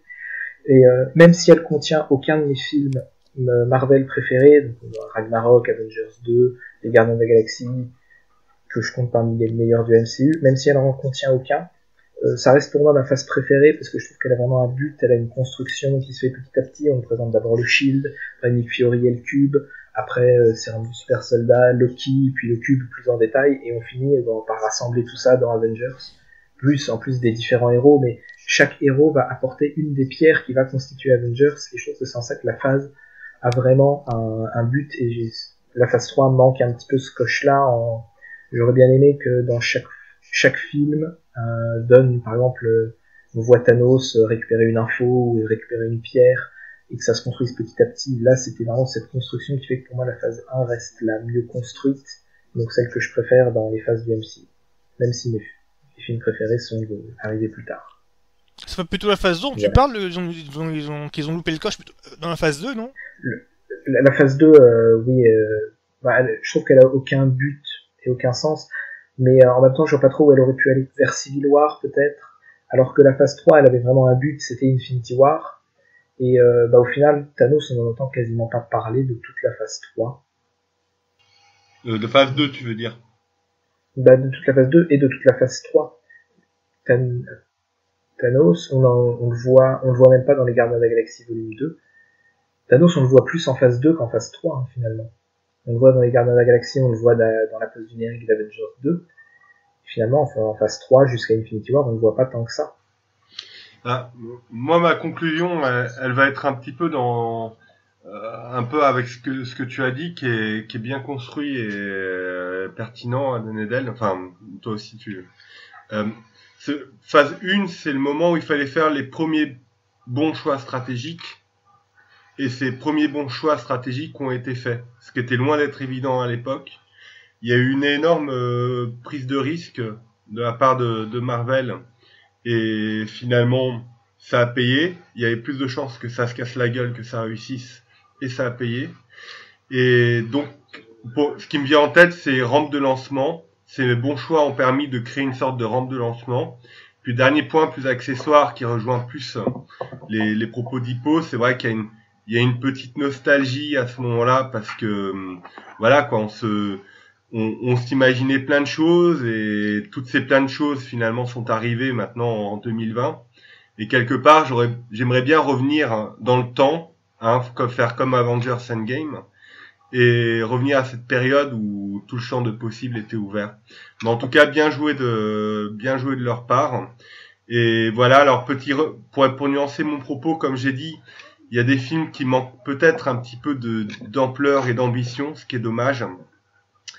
Et encore une fois, dans la plupart des films, on a eu quand même des méchants qui étaient un peu oubliables, ce qui va être un défaut qui va traîner jusqu'à la phase 3. Voilà, c'est les 2 points que je regrette, le manque d'ambition et la caractérisation des méchants. Mais pour le reste, voilà, bien joué, et merci pour le plaisir avec ce pic qui a été Avengers 1, qui est pour moi un des films de super-héros les plus brillants, mais encore une fois pour des raisons strictement inverses que des films comme Dark Knight ou Watchmen. Voilà. Voilà, donc à moi, en mon tour, c'est ça. Bah, c'est que moi, j'étais, membre de lancement, et cette phase 1, c'est l'air de rien, c'est quand même une base très très solide en fait. C'est que le reproche que l'on peut faire sur script simple, ben c'est en fait une phase d'intro quoi. Ça introduit tout un univers, et l'univers est tellement dense qu'il faut plusieurs films. Donc du coup, tu te retrouves avec 6 films qui introduisent plusieurs notions en eux-mêmes. Et faire des films simples est un choix judicieux pour le faire. Et du coup, tu te retrouves avec avec Avenger numéro 1, avec un postulat qui doit alors rassembler 3-4 franchises univers en un seul. Ce qui était quand même super casse-gueule, il aurait réussi avec brio. Et donc là, je remercie Whedon de l'avoir fait d'abord. Mais là, du coup, ça a changé le comic book movie, mais genre, la façon de faire un blockbuster, ça a changé à jamais. Genre, mais les autres studios, après, ils rament encore pour essayer d'en faire un. Parce que l'univers partagé de Universal sur les... Je crois que c'est Godzilla, si je me trompe pas. Et c'est Oui, ça. c'est ça. Et aussi avec les Monster Movie aussi là. Et ils galèrent à un point, ils ont prouvé qu'on pouvait prouvé qu'on pouvait que l'impossible, ils ont prouvé qu'on pouvait faire l'impossible avec un peu de volonté quoi. Enfin, faut quand même se rendre compte que les mecs à Hollywood, il y a encore dans les années 90, ils étaient que dalle, ils étaient en faillite. Que faire un univers partagé, c'était vraiment culotté quoi.